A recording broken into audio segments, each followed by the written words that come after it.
to that side.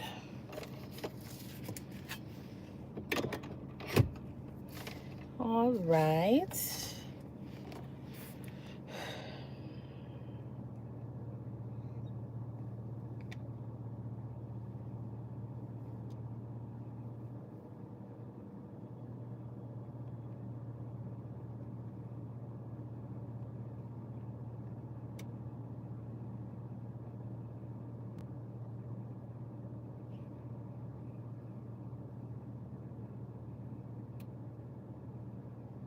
Alrighty. So I know nobody has shown up as yet, but depending on what time you get here and what time you're seeing this live, welcome to my Think Nursing channel. All right, where we discuss everything related to nursing, travel, and lifestyle. Hi, Magnus. How are you doing? Thank you for tuning in. Stacy here with the Think Nursing channel. All right. How are you doing today? How has your day been?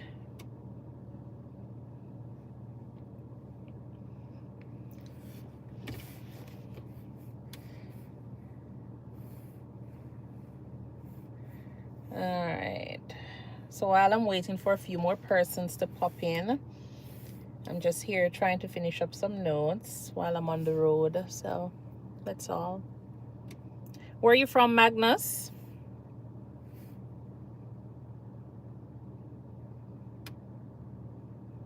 Hi, thank you for tuning in.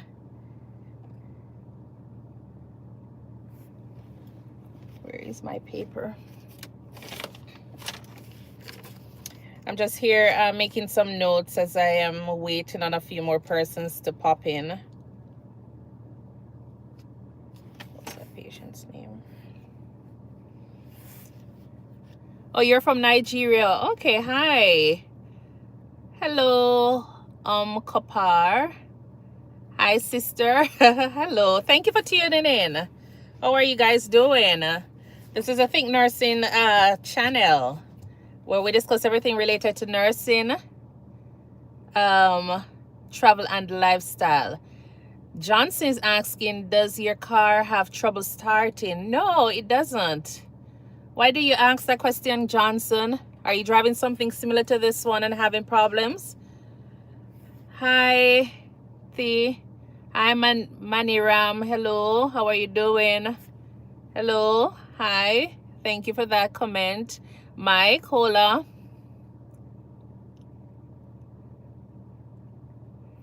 Yes, hello, Kevin 8, saying my Jamaican cousin. Yeah, man, Rastafari. Okay, welcome. How are you guys doing? I know there's one person from Nigeria, or it says he or she's from Nigeria. Where are the others from? Do we have any Jamaican here? Oh, Germany. Welcome, welcome. Okay. Okay, so you've been on the live, Johnston. Thank you so much for tuning in again. All right. Rival Prime says hi. Where are you schooling? Well, I did my studies back in Jamaica, and my bachelor's in Jamaica and then my master's here in the US. I Jamaican, yeah man. Kevin, okay. Love from India. Thank you so much for tuning in. Okay, Rival Prime says, you're new. Thank you so much. Please remember to subscribe, all right? Hi, Mugesh. Nice having you here today. So thank you to all the persons who have been checking in from over the globe. This is nice. We have a mixture here. Feliz, hello. Yes, I am in the US. Okay. Okay, thank you. Yes, please do, Rival. Really appreciate that.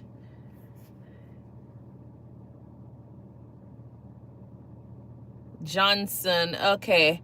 No, I'm not having any trouble with my car, okay? And as I said, this is a Think Nursing channel, so we're discussing anything related to nursing, travel, and lifestyle. Hello, Dolly. How are you doing? Thank you so much for tuning in. I am doing fine, thanks. And you? Okay. Oh, you're from India? Okay, thank you so much for tuning in. What time is it there?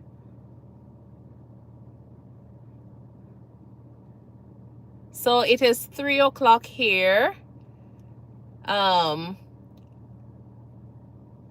you so much for subscribing, Chloe Roblox or Roblox Edits. Thank you. I'm from Jamaica. Thank you. Oh, it's 2:35 a.m. Okay. In Jamaica, I think it's around 4 o'clock now. They're 1 hour ahead. Jacob Jones. I'm not banned. Okay, Jones, you're from Jones Winifred. You're from Nigeria. Thank you so much for tuning in. Okay, and there's someone from Bangladesh, Iran. Okay. Okay, it's 3:06 there in the morning. Okay. Nice, Kevin. It's 4:06. Okay. So you're on the Jamaican time as well. And Chloe is from Ireland. Okay, nice. Nice for you to tune in. Okay, thankfully Valfor or Vafor says he or she is from Ukraine. Not getting okay. Thank the Lord for that. All right. Happy to know you're safe. Okay, so I'm actually just finishing up with work. So I'm actually doing some charting, but then, you know, a few of you guys pop in. So thank you, Chloe. Really appreciate that comment. She says I'm beautiful. Okay, so Jones Winifred says it's 10:07 p.m. Okay. Where are you now, Winifred Jones? Let me see. Oh, Nigeria. Okay, okay, nice, nice. I met some Nigerians yesterday at this group home I was visiting. Yeah, cool set of people. Okay, yeah, so I'm actually just making some notes here, finishing up some charting that I have here to turn in by, you know, the ending of the week. So thank you. Yeah, I did my own hair. Thank you, Chloe. It took me probably like, you know, a week to get it completed, but yeah. And thank you. Yes, I got my glasses in Lens Crafters. They have some really nice shades there. So yeah, that's where I get my glasses. Punk King Aran, please. You car outdoor. I'm not so sure what you're trying to say, Aran. Hello, KN. Thank you so much for tuning in. How are you doing? Oh, your hair is hard to tie up. Okay. I'm doing fine, KN. How are you? And where are you from? Okay, nice. Nice to know that. Where are you from?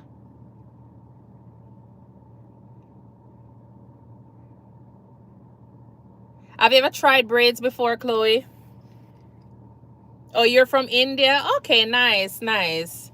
Thank you so much for tuning in from India. Do we have any nurses on here? I'm from Jamaica. And remember to double tap the screen, you know, to like and give it a thumbs up. A thumbs up, that is. No, not yet. You should try it, Chloe. You'll probably get a nice, you know, finish. Seeing that your hair is probably a little bit too curly for, you know, these kind of hairstyle. Okay, yes, please do. Thank you, KN. Really do appreciate that. Yeah, so do we have any nurses here or anyone in the medical field? Just curious.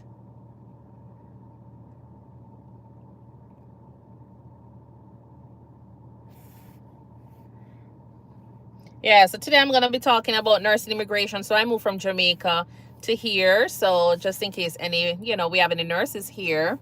Oh, your mom is a doctor. Oh, nice, nice. Chloe says that. You know, then I will try to answer questions based on my, you know, experience with a recruiting company.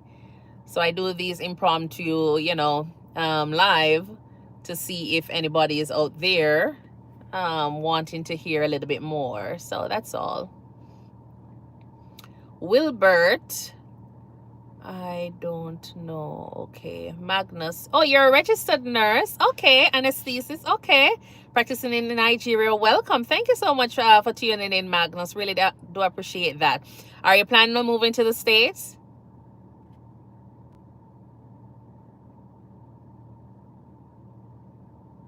So I've been working as a nurse for how many years? Oh, 13, heading into 14 years now. Yeah.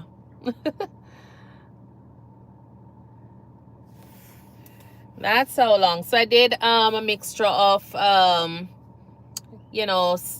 psych. I hate psych.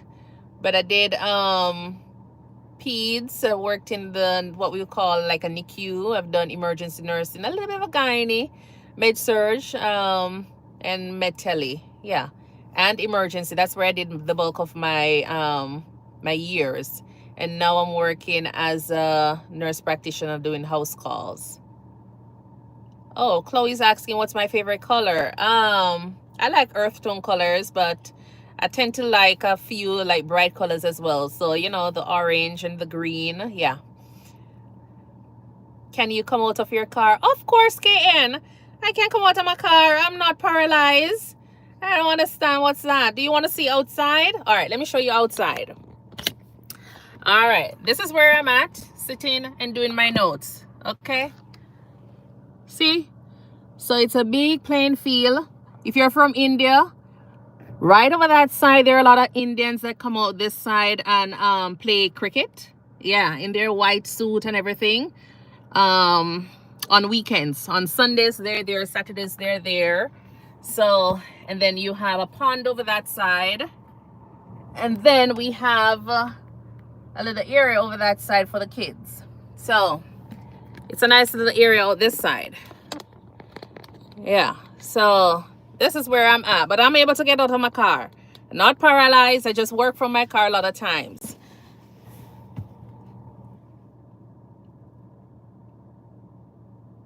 Oh, so Magnus, you'll be going to Jamaica. Okay, nice. Okay, which area are you thinking about? Which area are you thinking about going, Magnus? In the Kingston area, Manchester, or if Southern Regional? What rings a bell for you? Joan says, what is the name of your car? It's a Volkswagen. Pretty okay. This is my first Volkswagen. I'm always a Subaru person though. Which department are you working? I work with the elderly folks. Yeah. So I work in geriatrics. So I do a lot of house calls, house assessments. So I go in, see the patients, house visits.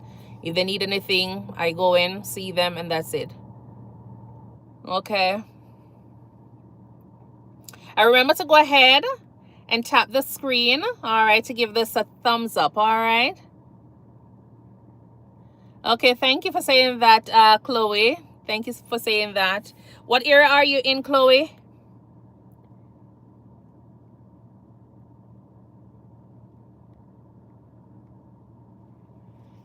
You're spamming the hearts. Okay. Okay.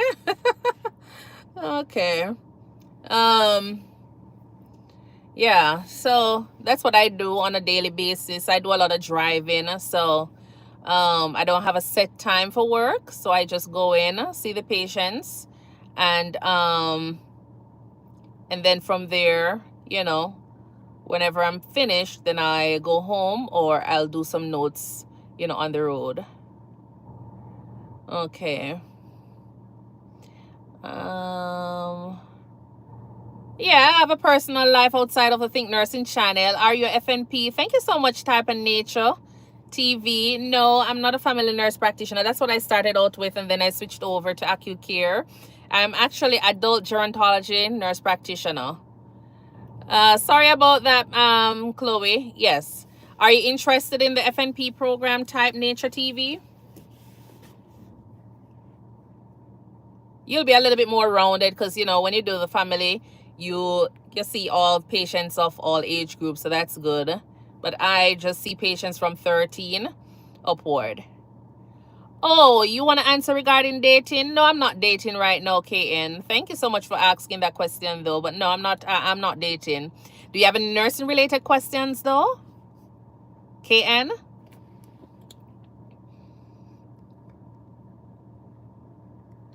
Yeah, so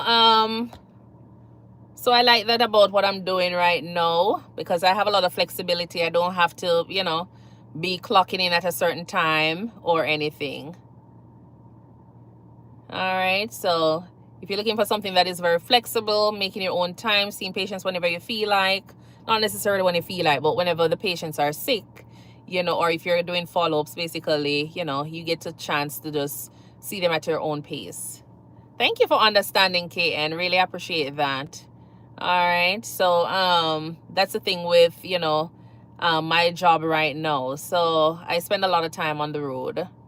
I used to do emergency room nursing, and so it was a handful. I love it because I'm always busy, which is good. I don't like when it's too quiet. So that's it. When will your next stream be? Chloe is asking. My next, I have no, probably tomorrow, because I'm gonna be taking the day off tomorrow. So I'll probably pop in tomorrow for another stream. Type Nature TV, thinking about doing cardiology. Yes, that's the area I wanted to go in as a nurse practitioner, but then I didn't want to be doing any on-call or any, you know, weekends. I don't want to be doing any shifts. Yeah, so I definitely just wanted a little bit more time outside of, you know, the acute setting. Yeah, and lots of the jobs I was seeing, they were asking for, you know, they were asking for weekends, or they were asking for night shift. So that's about it on that. But nice type Nature TV for saying that. But cardiology is a nice area. I did work at a specialist hospital for cardiology, and that was good. I learned a lot of things.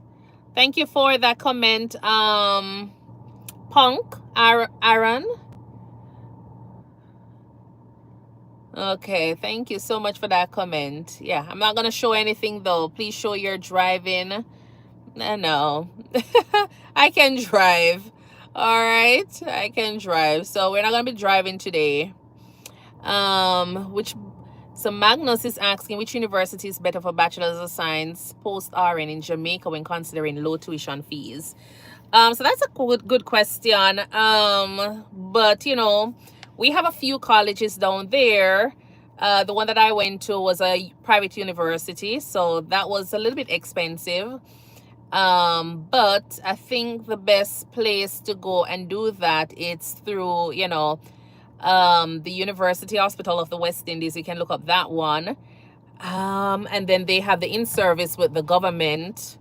I'm not so sure about anywhere else that does the post-RN, you know. Honestly, Magnus, I cannot tell you. I did my post-basic for emergency nursing at the University Hospital of the West Indies. And that was pretty good. Type Nature TV says, sounds like you went to NCU. Of course, and it seemed like you were an NCU graduate as well. Yeah, that's where I went for my nursing program. What year did you graduate at Type Nature TV? Thank you for that comment, Daryl. Says, oh God, you... Okay, thank you for that comment. Do we have any other nurse on here? And as I say, remember to double tap on the screen. And remember, check out the Think Nursing channel. All right, if you haven't subscribed as yet, and there's a lot of information I share regarding, you know, my transition from Jamaica to the US and my experience. And I also talk about like just general information for persons who are interested in the nursing field as a, you know, registered nurse practitioner. I'll share like, you know, just general information there. So feel free to check out and just hear some information there as well. And if you haven't checked out I have a GoFundMe page. You can go ahead and check out my GoFundMe page. It is a page that I created for Hurricane Beryl victims in Jamaica. So I've gotten $300 so far, and my goal is for $10,000. So all of you folks who are, you know, checking the channel out or here, you can think about that as well.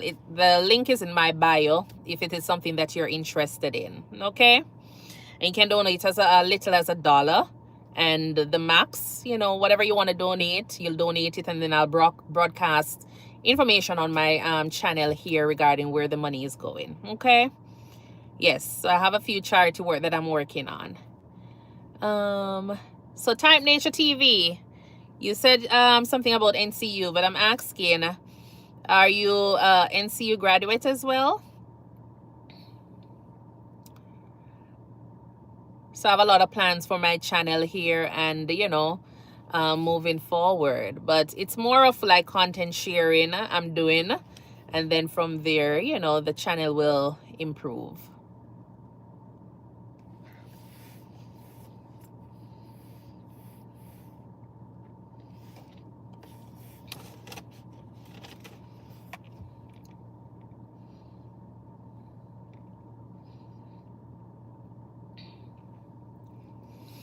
But Magnus, you can check out the University Hospital of the West Indies. You can also check out UWI, and there's Northern Caribbean University as well. I don't think they do any post basic programs there though, but you can check out those university and then from there.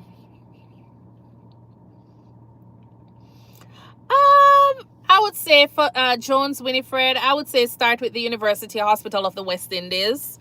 That's the best area I'm thinking regarding the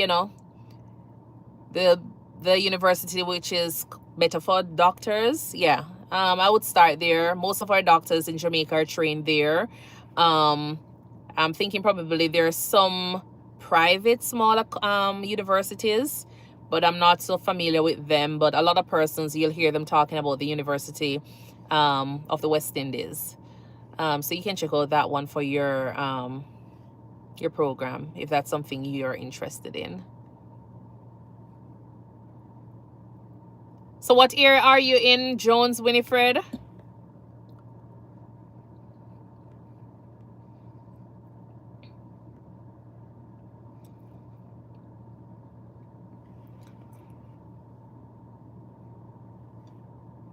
And there's a medical doctor that I follow. I don't remember her name or her channel's name.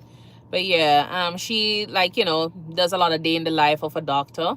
So you can always check out her page, or you can always just type in like Jamaican doctors who are doing YouTube channel, and you'll find 1 and 2 persons, and you probably can ask them as well, Winifred.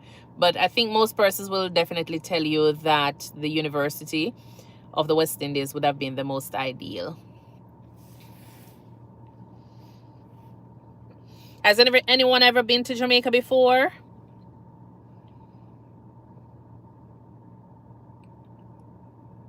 Or planning on going to Jamaica?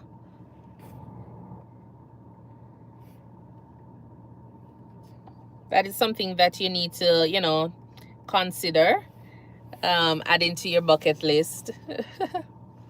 Yeah. And the nursing program in Jamaica is very good. So just in case there's anybody here who is interested, the nursing program is very good down in Jamaica.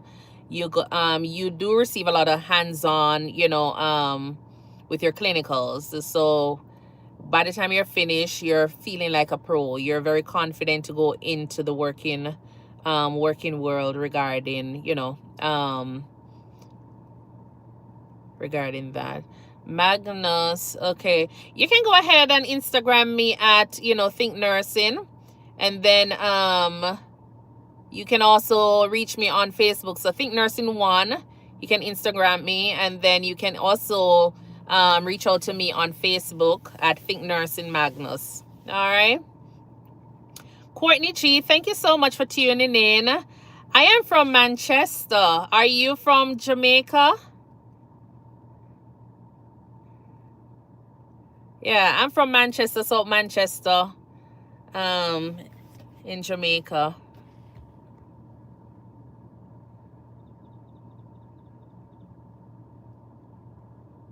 Okay. Yeah, so that's where... Have you been to Jamaica before, Courtney?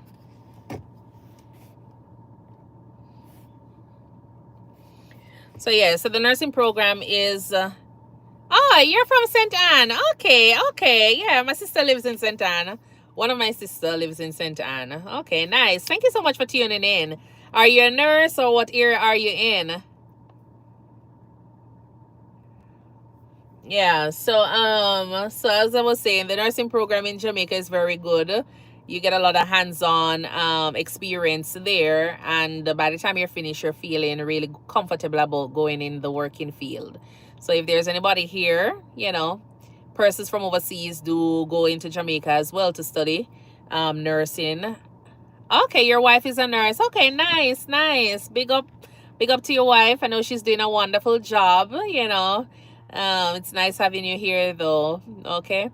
But yeah, the program there is very good. And then we have post-basic programs that, the government does pay for. And so it kind of makes you a little bit more comfortable working in different areas. So if you're interested in like, OB, or if you're interested in, operating room, critical care, emergency nursing, those are things that the government do sponsor there as well, with the hopes that, you'll be staying in the country. So I don't want everybody to, pick up and run.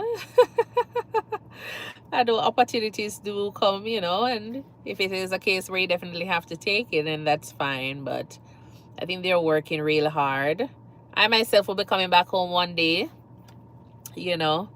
So she's doing the NP course. Okay, nice. Is she here in the States or in Jamaica?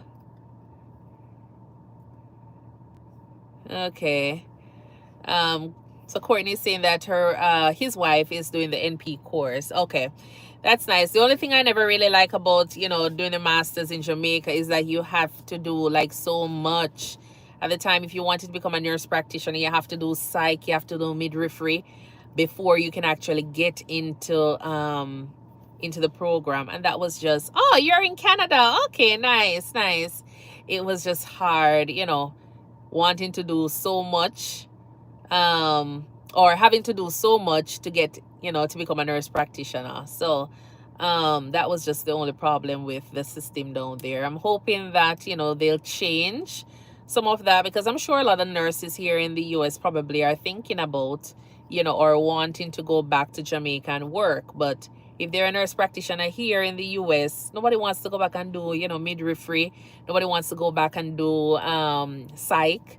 Nobody wants to go back and do any additional post-basic course, because you already don't have your master's degree. You're already working as a nurse practitioner here in the US or Canada or the UK. So nobody really wants to go back down there and, having to go back to do additional courses to, meet the criteria for working as a nurse practitioner there. So I'm hoping that is something that they'll consider or they'll look into and make the necessary changes. Thank you so much to all the other persons who have checked in. Really do appreciate you taking the time out to be here. If you haven't subscribed as yet, please go ahead and subscribe. I talk about just general information regarding nursing, my nurse practitioner journey, things that I can use to encourage, or, just information that I share that will be beneficial or hopefully will be beneficial to you. And I also share information regarding my transition from Jamaica here to the US with a recruiting company. So you can always feel free to ask any questions regarding that, any of the topics, and I'll try to answer based on my experience. And FYI, I'm not an immigration specialist, so this is just my opinion on certain things, okay? But yeah, so that's the only downfall right now with the system. But I'm sure a lot of persons will probably go back there, especially if there is not much crime. We need to cut down on the crime. And then, hopefully we'll have a lot of returning residents, including nurses, who will be working and giving back to the country. So yeah, that's where I'm at with that. All right, so I remember to go ahead and double tap the screen. Yeah, that's what I learned the other day. You have to double tap the screen to give it a thumbs up. Hello, pretty eyes. How are you doing? Thank you so much for tuning in again. I really appreciate you taking the time out. All right. So yeah. But otherwise, working in Jamaica, let's talk about working in Jamaica. That wasn't a bad, it wasn't that bad working in Jamaica. There are days, when it is awful. It is awful, but it wasn't bad working in Jamaica. I did enjoy my experience or my time working as a nurse in Jamaica, so that's good. um you get a lot of hands-on, and you're, with your experience, you're building as you go along. So that was one thing I really appreciate about the system there. By the time you get over here, you basically lose all of your skill. Well, you lose it only if you haven't learned it, but it's really nice with all of the experience you gain in nursing school, and then with the pressure of working without resources, then you gain a lot of experience and all, and that was one thing I really appreciate. Nice. Thank you so much, Pretty Eyes. Are you at work now, or work is finished?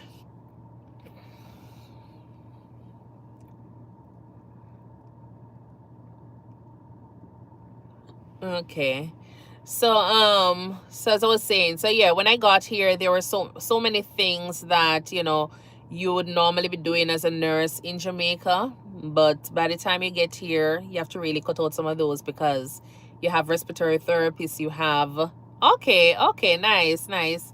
So Pretty Eye says that she's currently, or he's currently, at work. And sorry, I'm not so sure what gender, so I'm gonna be using the he, she here, okay? He or she says that, currently at work. Okay, you're leaving in 30 minutes. Okay, she, so Pretty Eyes, thank you for that. She is currently at work and leaving in 30 minutes. Okay. So so yeah, so that was it. When I got here, because then you realize that you have, hi RN to CEO, thank you so much for tuning in. How are you doing? um you have so many different persons being a part of the team. So you usually see them in textbook, but no, they're alive and well on the floor that you're working. So you have a phlebotomist, you have your respiratory therapist, you have additional tech, so it makes your work a little bit easier. But then certain little things that you normally would do, you're not able to do them. So that was just the only problem, when you get here, that some of your skills that you normally would be, doing in Jamaica, your blood draw, your IVs, you might be doing IVs, or yeah, if you're in the emergency room, you'll be doing IVs like right around the clock, probably sleeping and doing IVs. But if you're on the floor, if in Jamaica you were practicing and doing all of that, putting your IVs and everything, catheters and everything, then by the time you get up here, your role kind of cut down, or your duties kind of cut down a little bit. So you realize that a lot of persons tend to not really say shy away, but after a while they just kind of lose their skills some way along the line. So that's the only thing about it. But nursing is nursing. You just have to think of where you are, and make sure that what you're doing still remains in your scope. Because when you're in a third world country, or not a first world country, then things are going to be different, even though the goal is going to be the same thing. So you just have to remember that this first world country, you're practicing, and every resource is available to you at your fingertips. Okay, Courtney says we are in the north, so it's the opposite. Okay. Yeah. I'm not so sure what it is like working in Canada. I don't really know much about that. I remember when I was in Maine, up north there, we had a patient who came over to our hospital, and that patient, I don't remember, there was some issues with insurance, but the closest hospital would have been like, say, 10 minutes away from that patient, but they were literally at the border. And because they never had insurance in Canada, which we understand, or yeah, they weren't Canadian citizens, so even though they were right at the border, they couldn't access. This gentleman was having a heart attack, couldn't get access to the hospital that was, I think the hospital was probably like, say, 4 hours away, or 5 hours thereabouts, the major hospital that I was working at. And they had to transport this gentleman. I think he ended up passing, unfortunately, and I was just there trying to understand, but then you just have to remember that there is a big border. So but yeah, and everybody was just wondering the same thing, it's not just the international nurses were wondering the same thing, like, okay, so a hospital is like 10 minutes away, but this is the US, and then you have Canada, which is 10 minutes away, where they have a big hospital and the patient couldn't actually go there. So They drove with this patient, and it took hours before they could actually get an ambulance up there, because they were, if you're familiar with Maine, or you don't have to be familiar with Maine, but Maine has a lot of land space, and like in between, you're probably living right here, and your neighbor is probably like say 5-10 minutes away. So if anything is happening, oh Lord, it's just you and the wilderness out there. You know, there's nobody for you to call and say, hey, come and help me. And so by the time someone was able to go and see that patient or the family, you know, it was just a little bit too late by the time they got to the hospital. So it's nice living in those little, you know, places, but then we have to just think of access to healthcare and all. So that was just the sad part about it. Yeah. All right, remember to double tap on your screen, okay? Remember to double tap on your screen. Oh, there was a young lady the other day who had asked a question regarding, I said I was going to make a video. I don't know if she's here, but she had asked a question about when I was in college, when I spoke about, you know, I had $250. So I had $250 for lunch money, and I never really used that money. Are you an angel of love? Thank you for that nice comment, Mr. Darrell, though you're asking a question.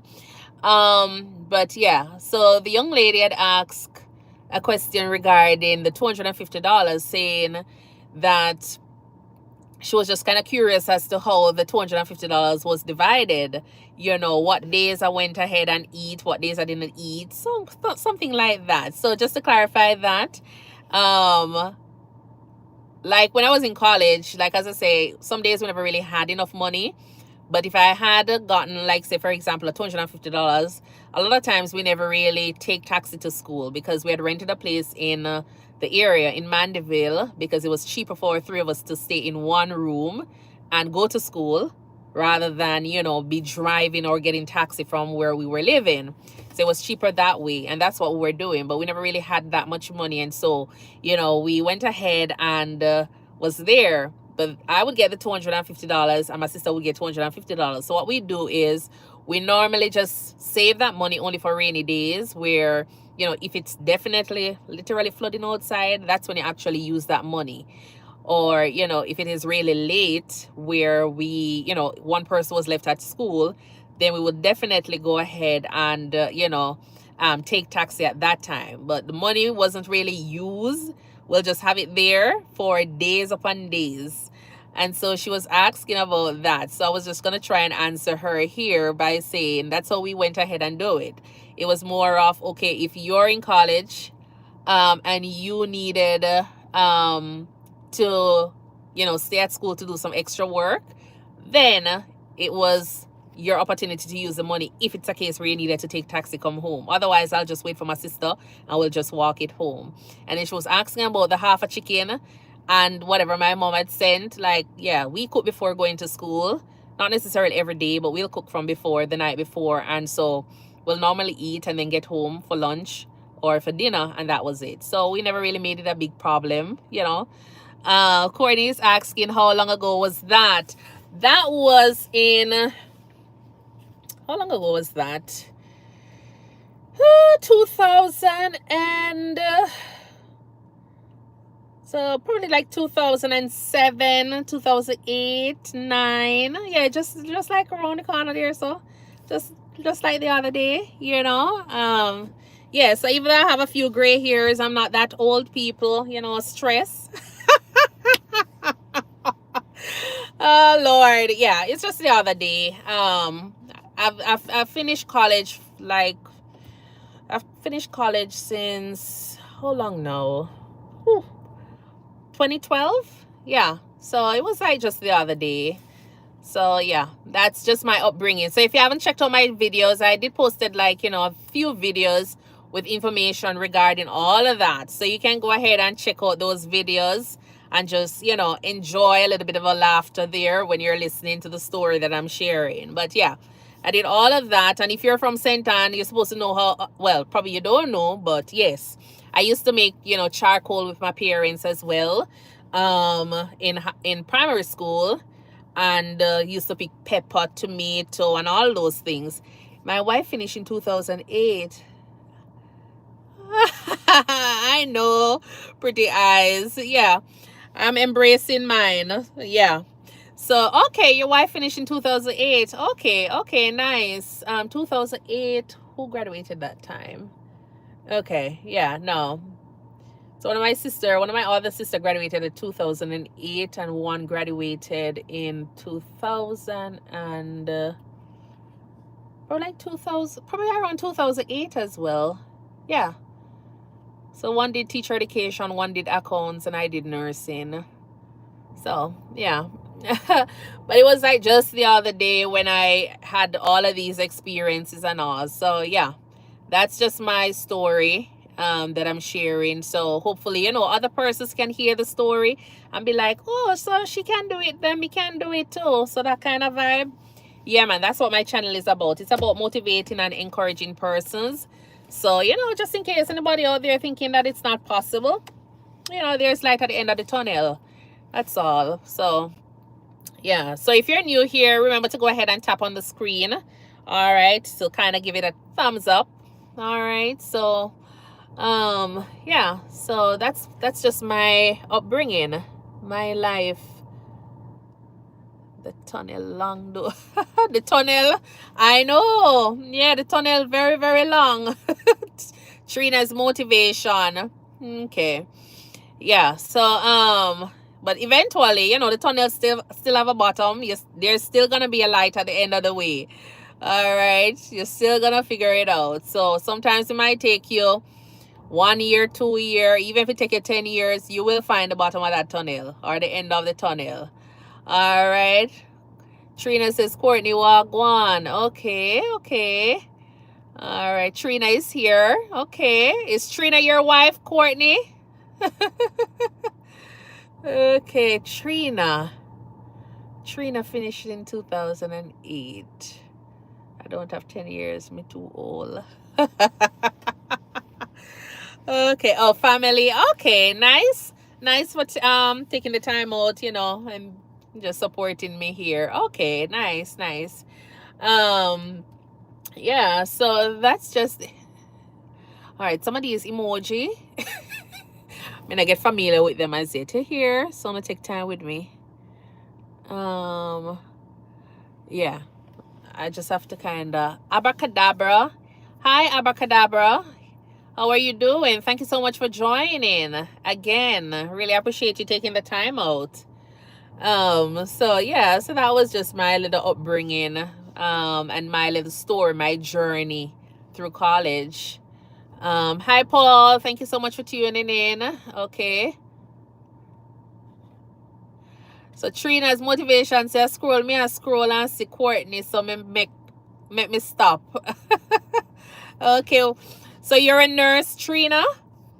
You say you don't have 10 years. What area are you in?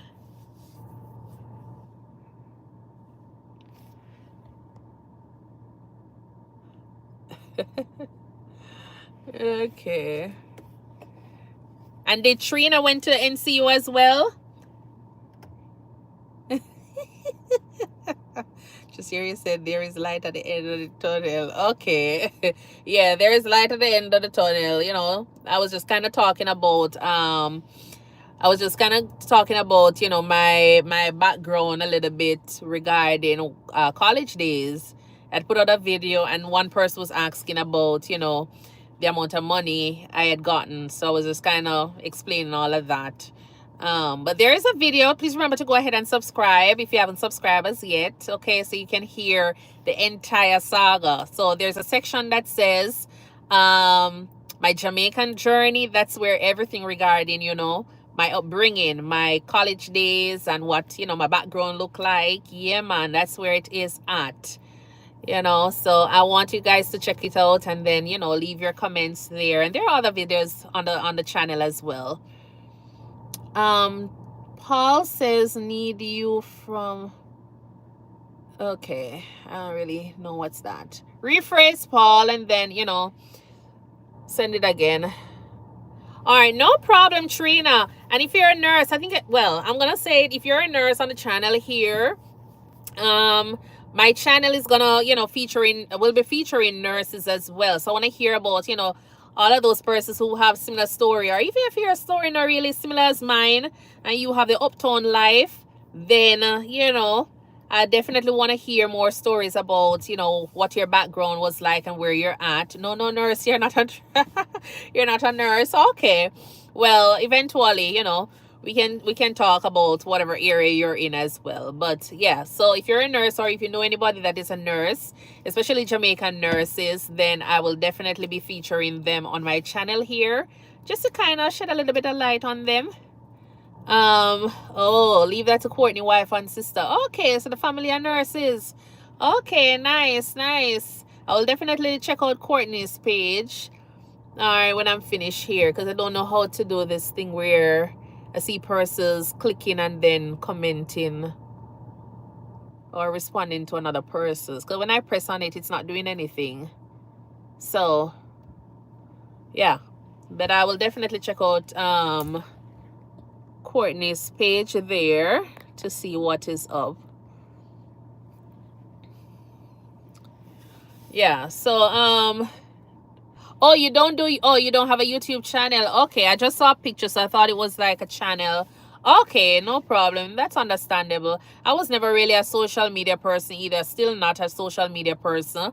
But as I say, I just have so many things that I want to do with, like, giving back, and this is just one way for me to start my little journey. So I'm not really a YouTuber. I'm not trying to be an influencer or anything like that.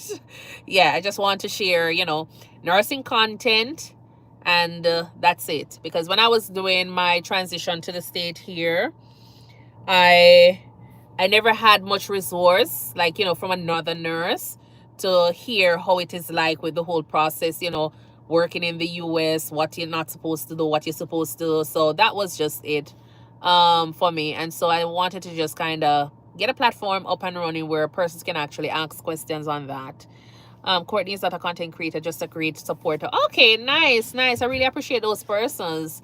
So thank you, Courtney, for doing that. Yeah, I'll go through YouTube and do the same where, I see, especially Jamaicans, I support everybody as long as they have good content. But especially with my Jamaican folks, if I see, persons there doing their thing, I'm definitely going to be hopping on and just listen and hear what they're doing and, just support them as I go along. So that's just it. All right, so thank you so much to anybody else who has popped on in the last 15-20 minutes. Thank you so much for tuning in. And if you haven't subscribed us yet, I'm asking you to subscribe to the channel. All right, do we have anybody else who want to ask any question or anything here?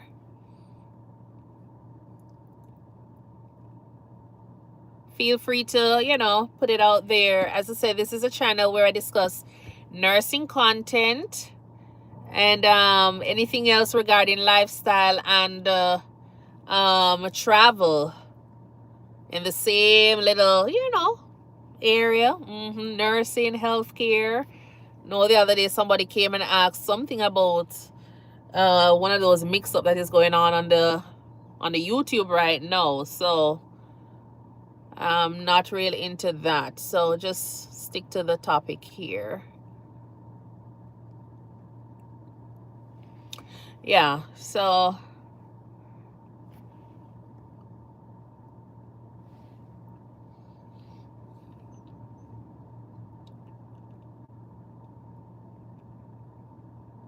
where is that one that I wanted to? RN to CEO, are you still here? And there is another there's a RN to CEO, another nurse from Jamaica.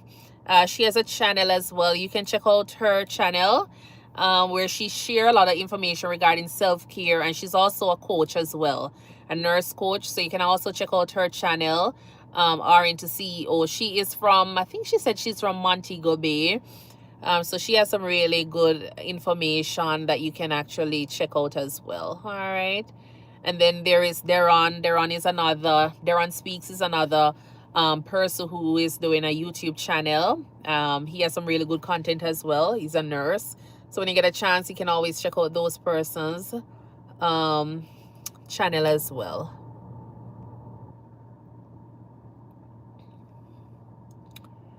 All right.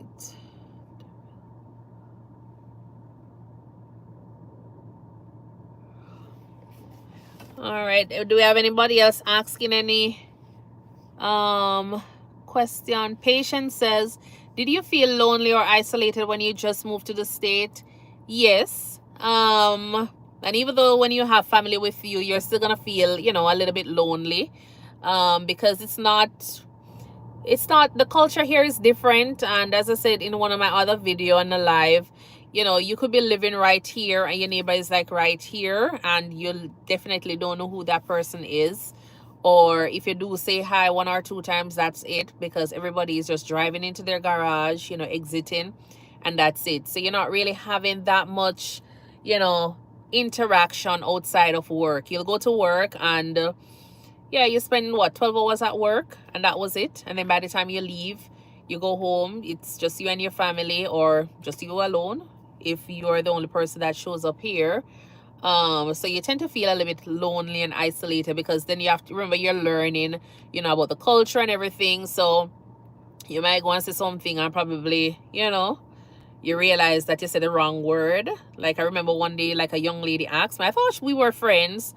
And so I always tell people, nobody ask me, you know, my opinion right now, because I'm still learning.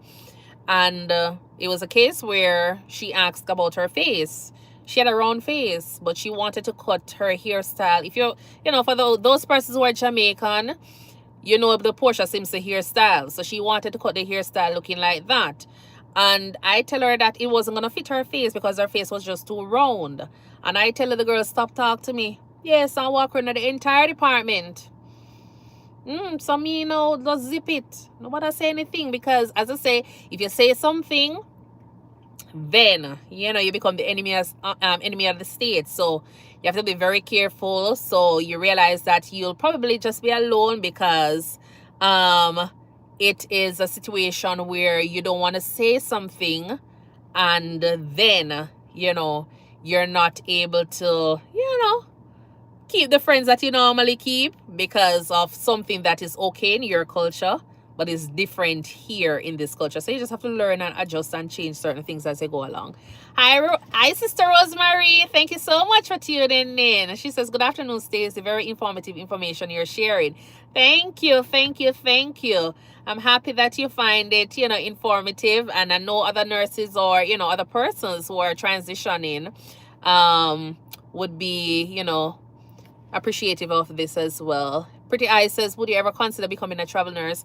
I was actually doing travel nursing for a while. So last year, was it last year, when I moved over here, I was doing, you know, travel nursing, but it was more of a permanent contract when you move from Jamaica to that hospital, and or long-term contract travel nurse.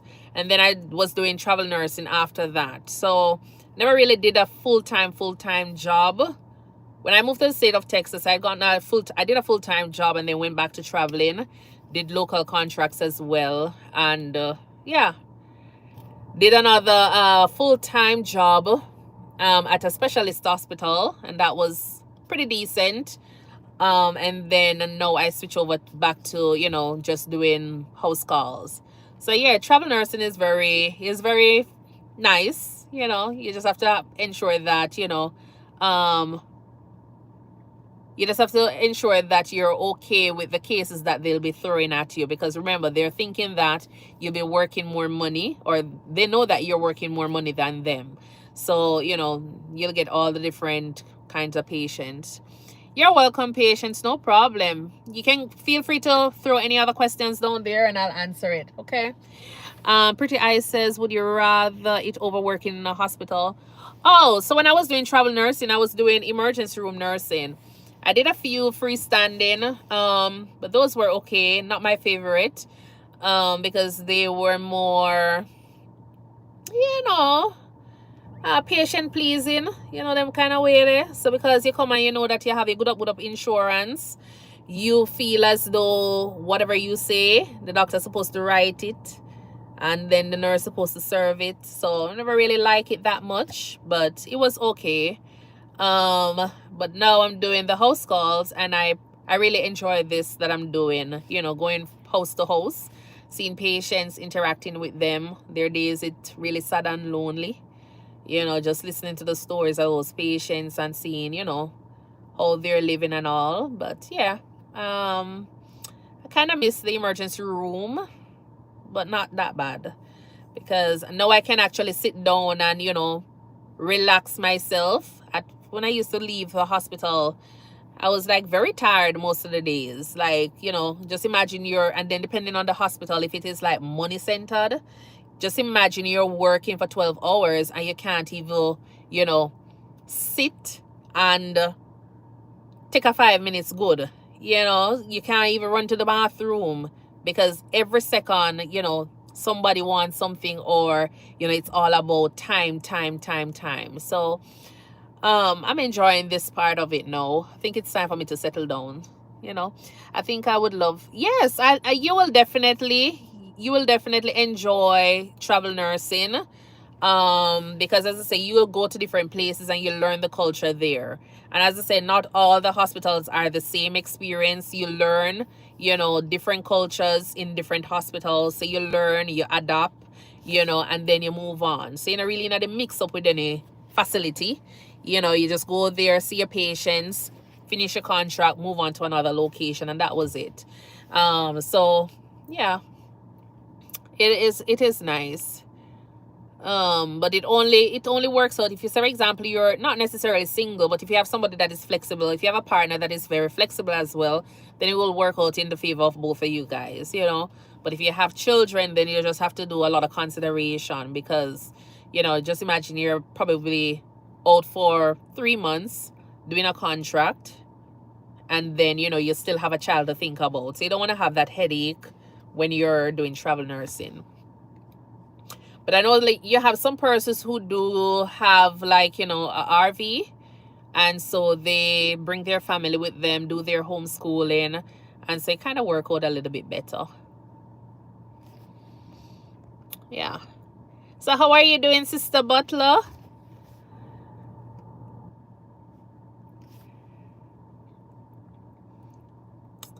But yeah, it is a very lonely experience. So you just have to, you know, make friends at the facility and the communities that you're living in. You have to make friends and just hope that they understand you, and you know, and that's it. I won't have either. Free as a bee. Pretty eyes.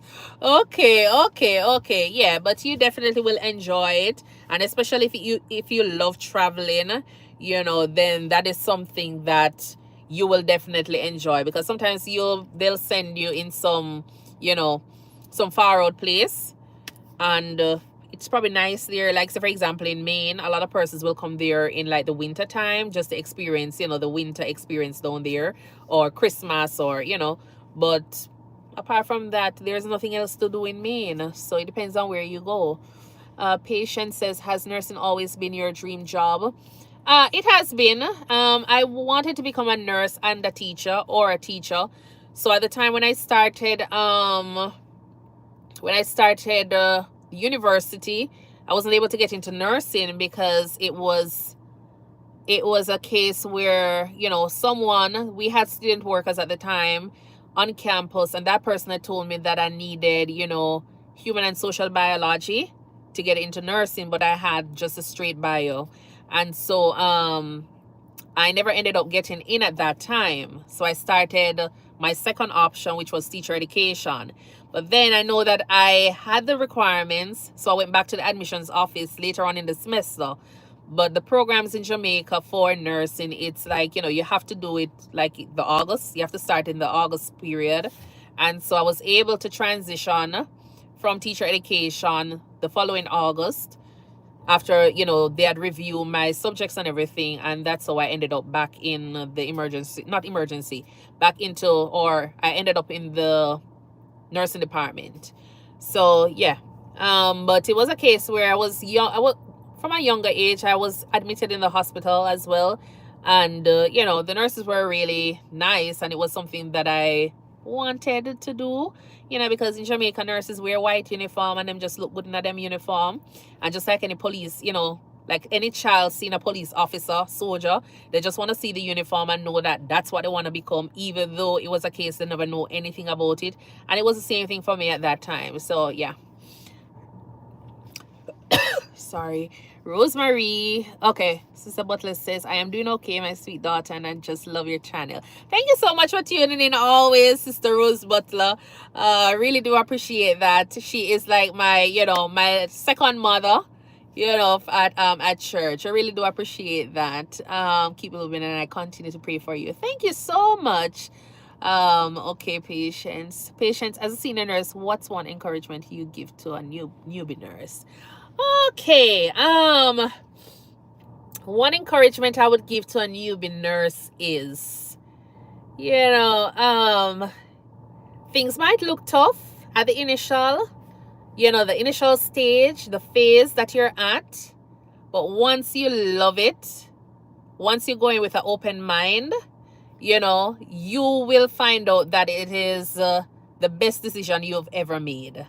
Knowing that you can touch the life of anybody that you come in contact with. So, just go there with an open mind and, be the best version of the person that you can be. Don't go over there and be no copycat. Just go over there and give it your best shot. Do your best, and you just leave everything else up to God. All right. You're welcome, Patience. No problem. But yeah, sometimes we go out there and we see persons doing something and we say, okay, then yes, this is what we're gonna do, and but you probably try to copy somebody else and you end up messing up.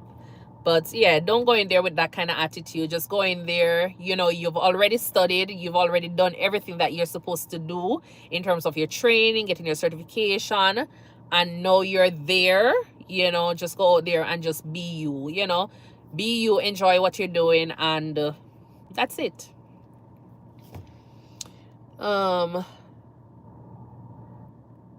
Yes, it is. It is good advice for everyone. Whatever area you're in, it doesn't necessarily have to be in nursing. Whatever you have a passion to do, and that's your the area that you decided to go in, then just go out there and be the best version of what you can be. So yeah, but that's about it with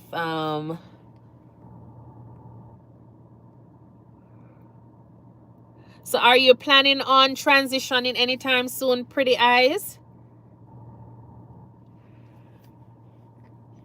Okay, you seem like you're really interested in the travel nursing, but travel nursing, right now, I know the thing with travel nursing is that after COVID, during COVID, the rates were pretty good. And then after COVID, the rates kind of go back down.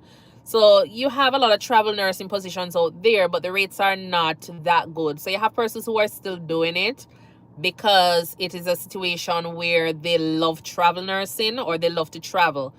And you have some persons who are doing it because, they don't want to go back to like a full-time job. But then the market is not that busy again for travel nurses because the rates are not good, because a lot of persons, when you look at somebody who has 10-15 years of nursing experience, that person is comparing what a full-time job is going to be offering them. And if they've already experienced travel nursing for 5-10 years, why you want to be settling for something that is not going to be paying you much money? They'll probably take up the full-time job and be getting the same rate that travel nursing is going to be paying, plus additional benefits. So that was it for me when I was looking at it. I'm like, this doesn't make any sense. When you look at the years of experience, or my years of experience, what they're paying, a travel nurse, you have to be thinking about, but is this even making any sense right now? Because then you're going to have to think about, paying for housing at the location that you'll be staying at and all of that. So it never really made much sense. And that's what a lot of persons are looking at. It's not really making any sense right now. Yeah, the rates in New York was very good. It was $150. I think New York is still paying really good rates, even to their full-time nurses, because I have a friend who recently did his nursing program. So he was what did he do? I think he did finance. Then he went back to school and did nursing. And so I think he's getting a decent rate in New York right now. You're welcome, Pretty Eyes. She says, loving that advice. I'll keep it close to my heart. Thank you, Stacy. You're welcome. No problem. No problem. No problem. Yeah, but when it comes down to travel nursing, you just have to be careful, you know, just think about it and look at, does it really make sense? Because a lot of persons will say, okay, they'll take $2,500 for per week for example, working 4 days. That don't make no sense, because when you look at it, if you're going to get a full-time job and you're going to be doing, you know, overtime, you can make $2,500 more, you know, $2,500 per week, which is more than what a travel contract is going to be, you know, paying you. And then you have to think about the fact that you're going to have to be buying, you know, food, or you'll be cooking, or you'll be paying for housing, all of those expenses. And then you have your other expenses back at your regular place that you need to take care of. So you just have to look at it and make sure the maths work out, because then sometimes it doesn't really add up that well. Yeah, New York has really good rates, and California, but a lot of the places, as I say, they are doing the rates. But when you look at the rates and the expectation in terms of how many days you're supposed to be working, the rate doesn't make any sense. Yeah, so that's the thing. You have to literally sit down and calculate, make sure you calculate everything and see if it really makes sense, and see what your, you know, what is important to you. Is it the case, is it the case where you just feel like, you know, you want to do travel nursing because you want to explore different places, you want to go to California and just enjoy it? Or is it a case where you want to enjoy and still earn a decent money and save something? Or you just want to travel and don't save anything at all? So you have to look at it, see what, you know, persons are going to be offering you as a full-time versus what you'll be earning as a part-time or during the travel contracts.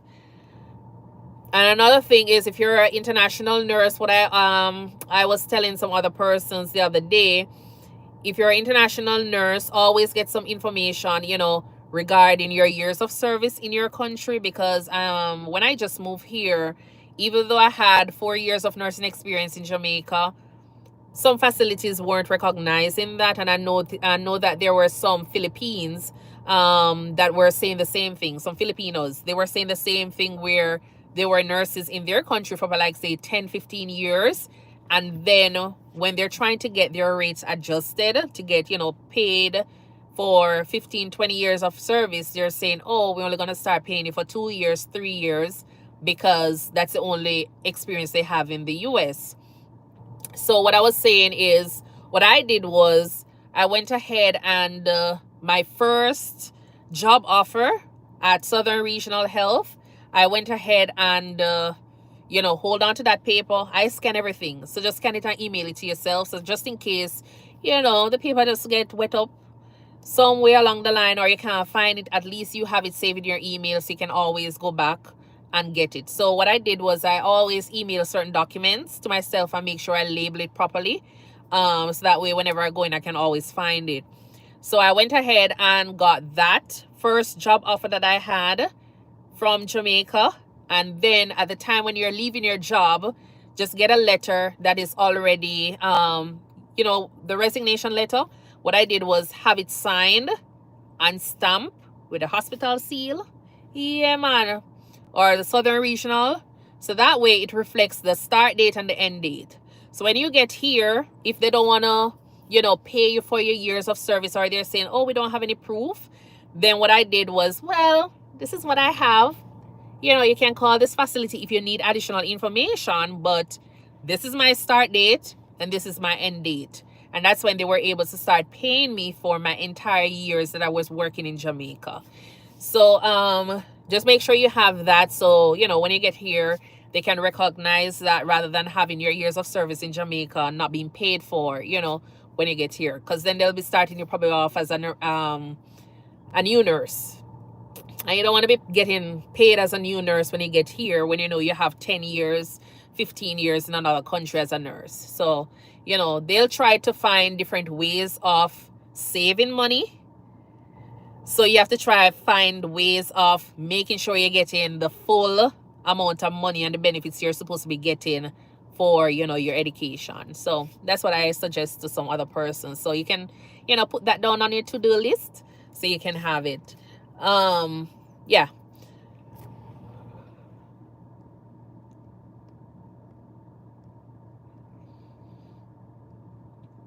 Do we have any other nurse on here?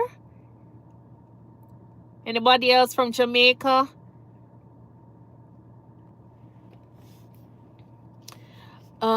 Patience says your skin is beautiful. Next question: interviews for nursing job or any job for that matter can be nerve-wracking. How have you maintained confidence in your interviews? So, so Patience is asking about, you know, interviews and all. I must tell you though, Patience, see me right here talking?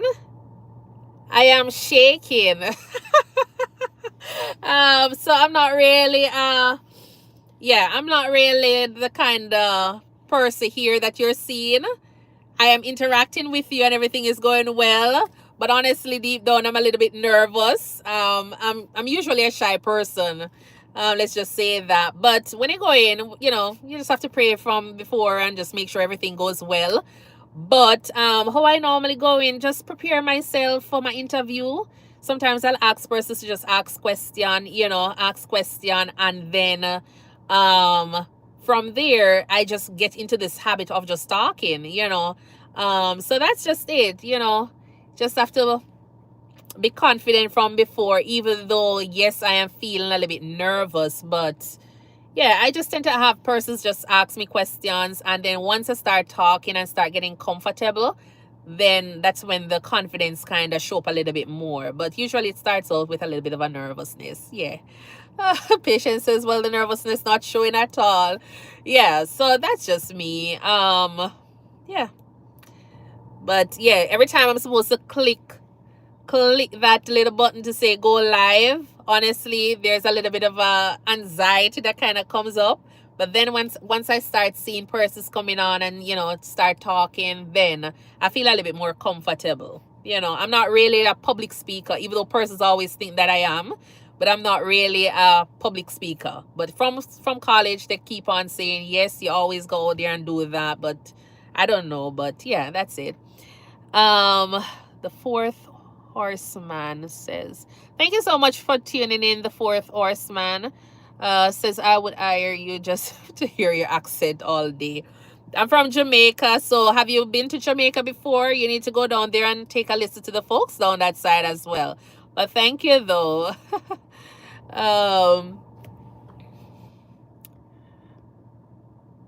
And then the interviews for a nursing job or any other job that can be, how have you maintained confidence? Yeah, so that's all I do. I just literally just have persons ask me questions, just research and try to make sure that, you know, try to make sure that I feel a little bit comfortable with the answers that I'll be giving. Patience says last question. It doesn't have to be the last question. Continue asking question, Patience. So if it is okay with you, can you tell us why you chose the US in comparison to UK or Canada? So why I chose the US? First, you know, I'm from Jamaica and Jamaica already warm, and I wanted to go somewhere that never really have much ice and it no cold all the time. So the weather was one thing for me, you know. Canada was just cold all the time based on what I heard. I've never been there. Well, I've been there since I've been to the US, but prior to coming to the US, I've never been to Canada.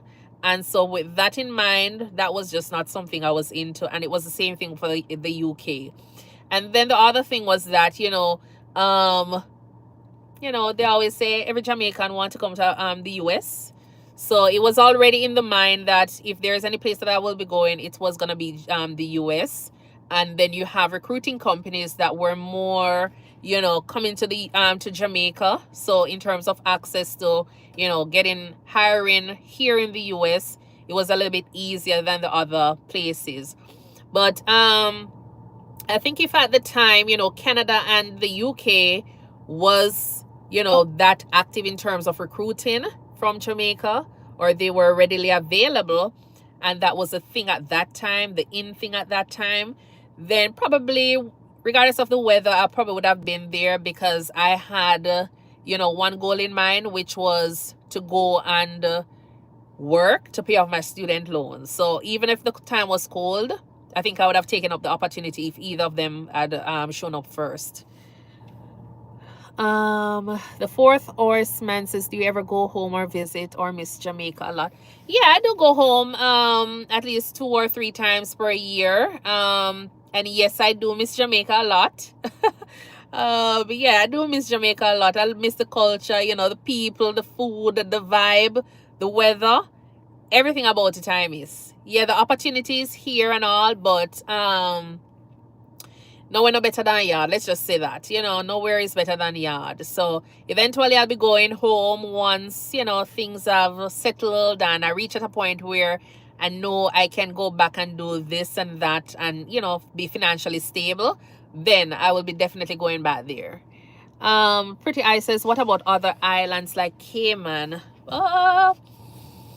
I am not so sure. I've never really worked in any other place outside of Jamaica except, the US. I don't know anything about this other smaller islands in terms of nursing. So yeah. But I don't think I would have moved to any other smaller island. Yeah, we already experienced a lot of hurricane in Jamaica, and I don't think I would want to go and live at any other small island because of that. So yeah. So I was never looking into any other smaller islands, honestly. Probably just for vacation, but not for work.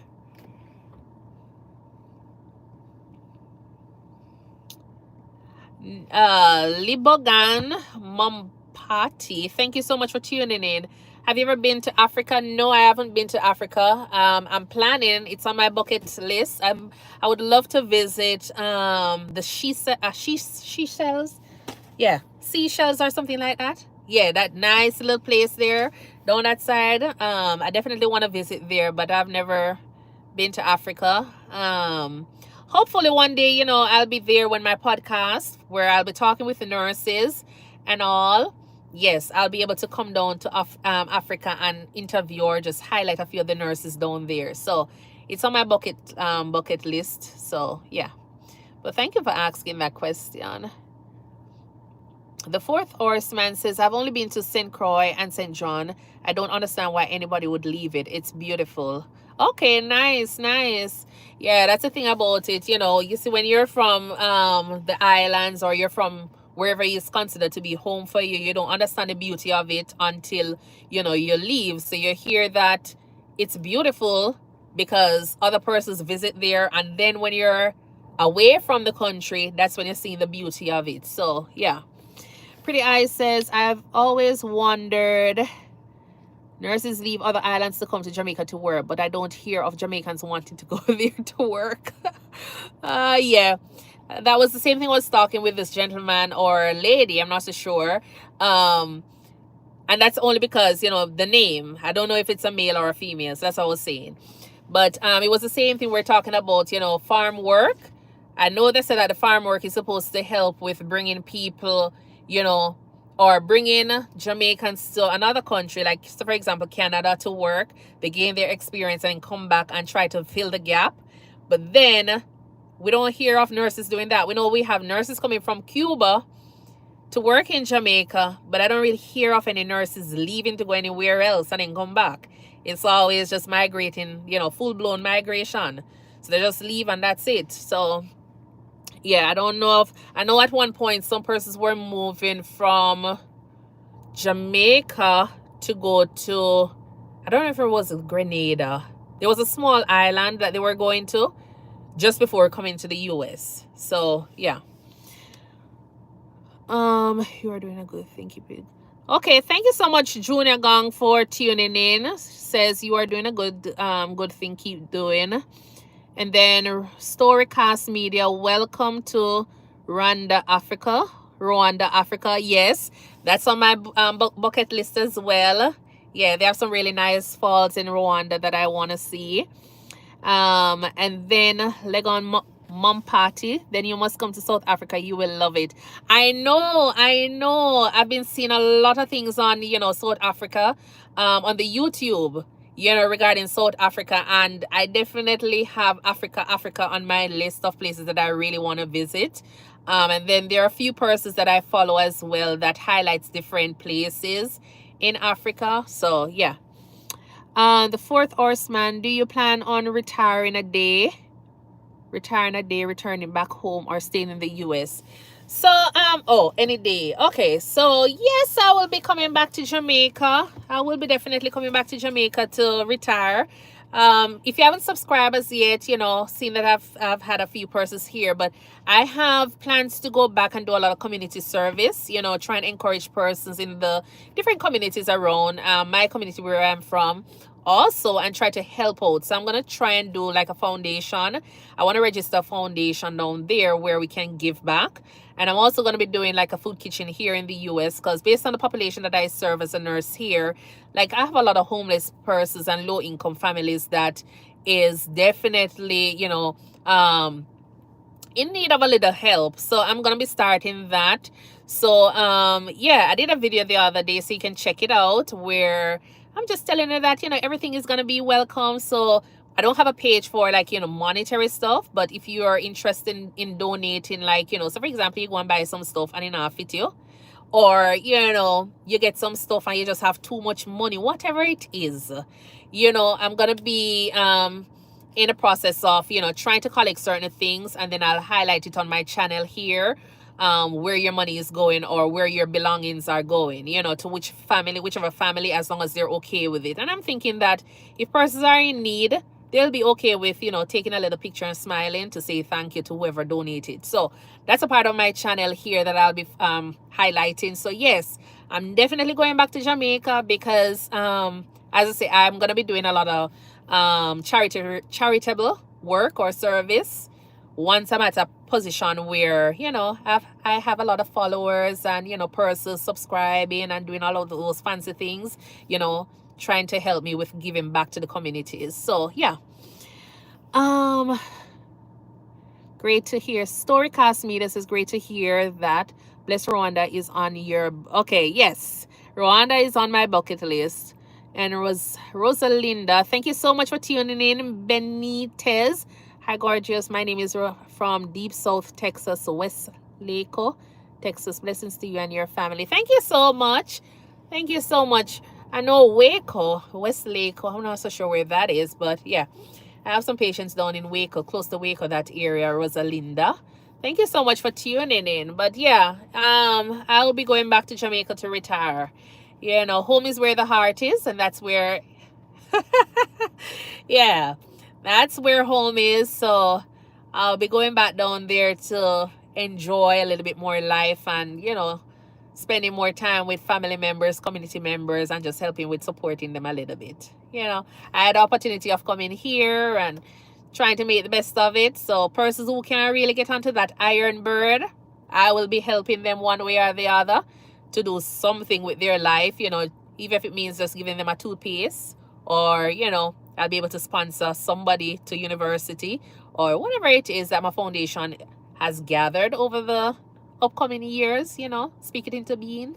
Yeah, then I will definitely be doing something like that to give back. So yeah. So the fourth horseman says, what did you think of American food compared to Jamaican food?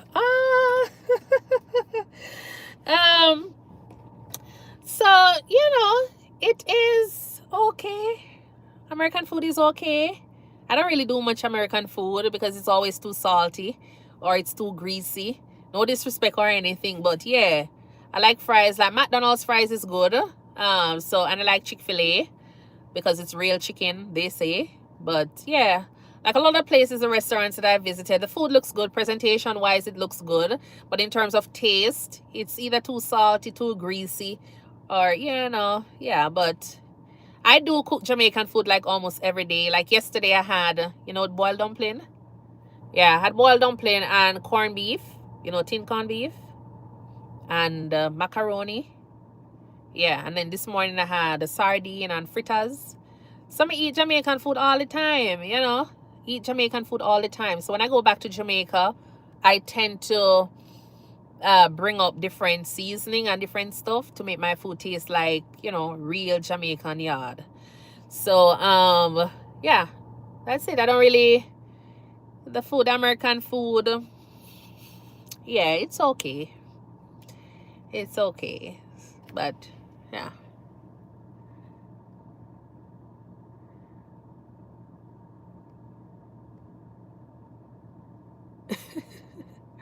Yesterday, it wasn't yesterday, but the other day, a young lady had asked something similar to that, like regarding the food. Yeah, but she was asking regarding seasoning and all. So I was kind of explaining the same thing to her, that, you know, whatever you feel like you want, then, you know, you just bring it from your country. As long as you're able to, you know, bring it on the airplane, you just walk with it. The fourth horseman says dreadlocks have a special meaning in Jamaican culture. Yes, it does. So it depends on who you speak with, but then, you know, the Rastafarians, yeah, they have their hair that is dreadlock. Yeah, so it has a meaning. It's a part of the Rastafarian culture. So not everybody that actually wears something looking like a lock, it doesn't necessarily mean that you're a Rastafarian or you're practicing, you know, as a Rastafarian. But you have persons who do it for the style. Some persons just do it because it is just something that is a protective hairstyle. So for me, that's it. It's just a protective hairstyle, and that's just about it. Where are you from, the fourth horseman?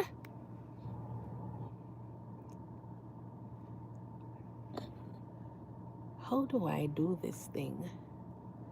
I'm trying to see how to, like, if you want to respond to a comment, how do you do that? I'm trying to still figure it out. But anyways, yeah. So, do we have any other nurse here? Just curious. And if you're new here, please remember to go ahead and double tap the screen so we can get a thumbs up on the video. And, you know, okay. So the fourth horseman says, I'm currently in Puerto Rico working. I'm from Birmingham. Okay. I have an uncle currently living in Birmingham in the UK as well. Okay, nice. Okay. So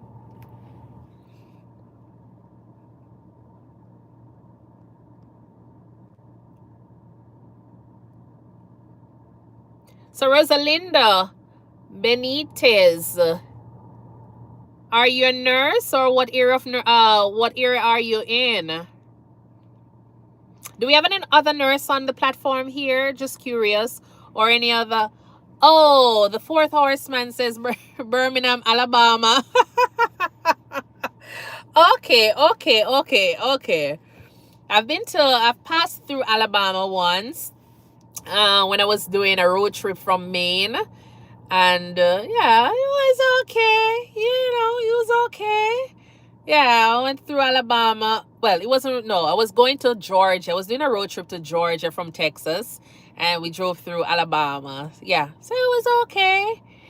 Did a road trip through from Maine to Texas, and that took us a few days, but it was good though. We did a lot of sightseeing, and that was pretty interesting. Going through some states and just seeing, you know, was really nice. The fourth horseman says there's no need to stop there. When he says there, he's talking about Alabama. Yeah, when I was doing travel nursing, we had a few nurses from Alabama in Maine as well. That was on a travel contract. So yeah. So the Alabama is one of the, I think, like, Alabama is one of the states that, you know, when they're doing nurse recruitment as well, they'll tend to get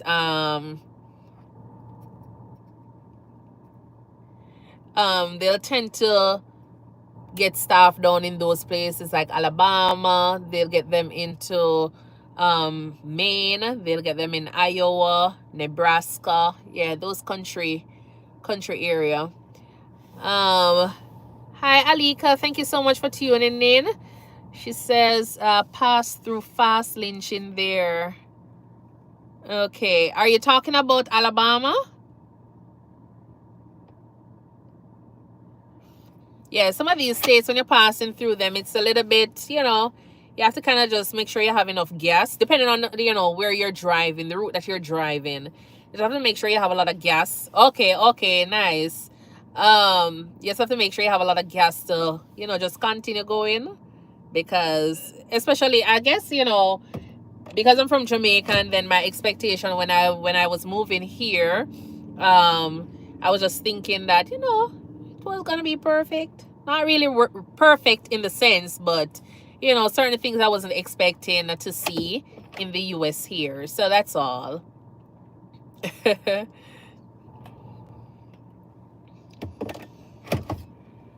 So Alika, what era are you in?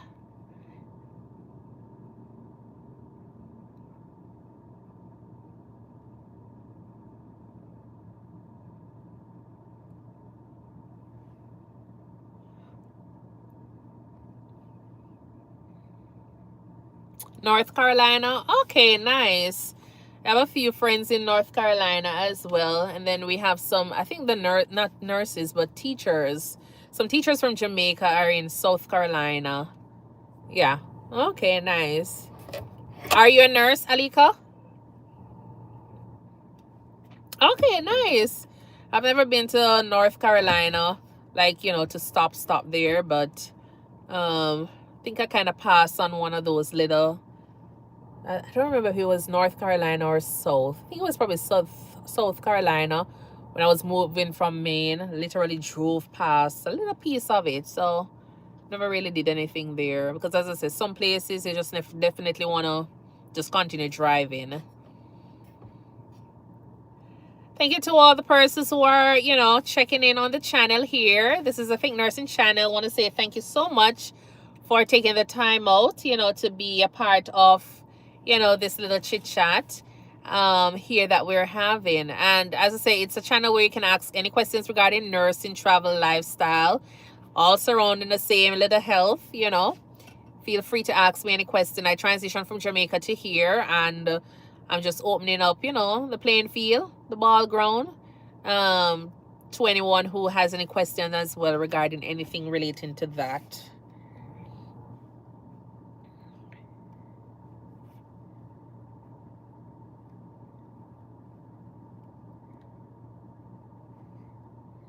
Yeah, so I'm definitely gonna be doing some more scheduled live sessions, live streaming, where, you know, I'll just come on and do the same similar topics, you know, because depending on who is showing up on whatever day, they'll be able to ask whatever it is that they feel the need to.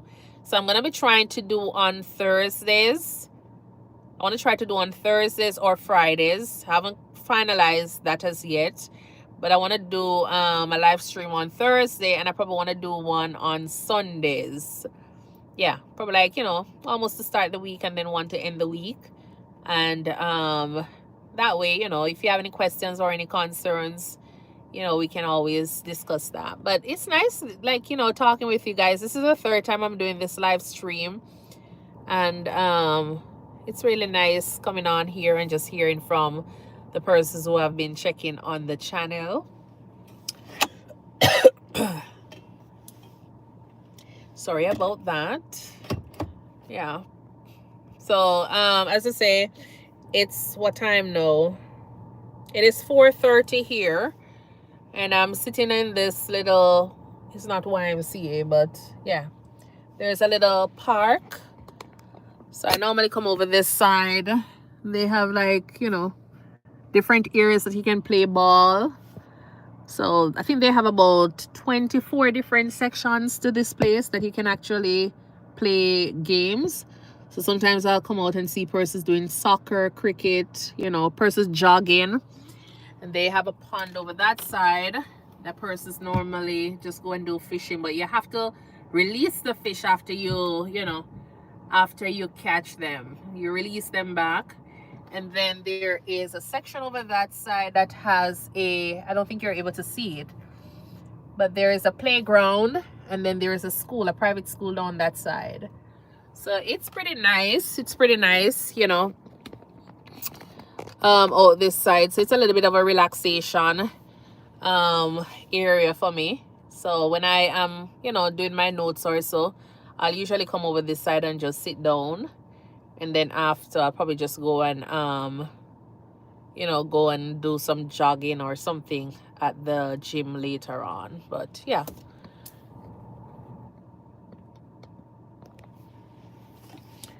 So when I'm on the job, I'm not able to complete my charts because, you're with the patients and sometimes you don't even have place to put down your bag. So, or, you have place to put down things, but not to get too comfortable. Can't get too comfortable. You just have to go in, see them, and then you go in your car and do your notes or put your orders in. So, when I get a chance, I'll just hang out somewhere. Sometimes I'll go to the library because home just kind of have a little bit more noise than usual some days. And so it's just a little bit of a quieter environment for me here. All right. So do we have anybody who has ever visited Jamaica before on this live? Or do we have any other Jamaican on this live? Or persons planning on visiting?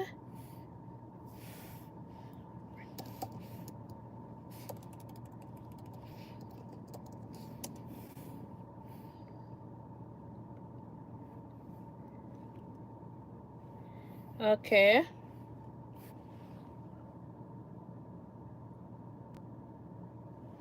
So I've seen anybody, and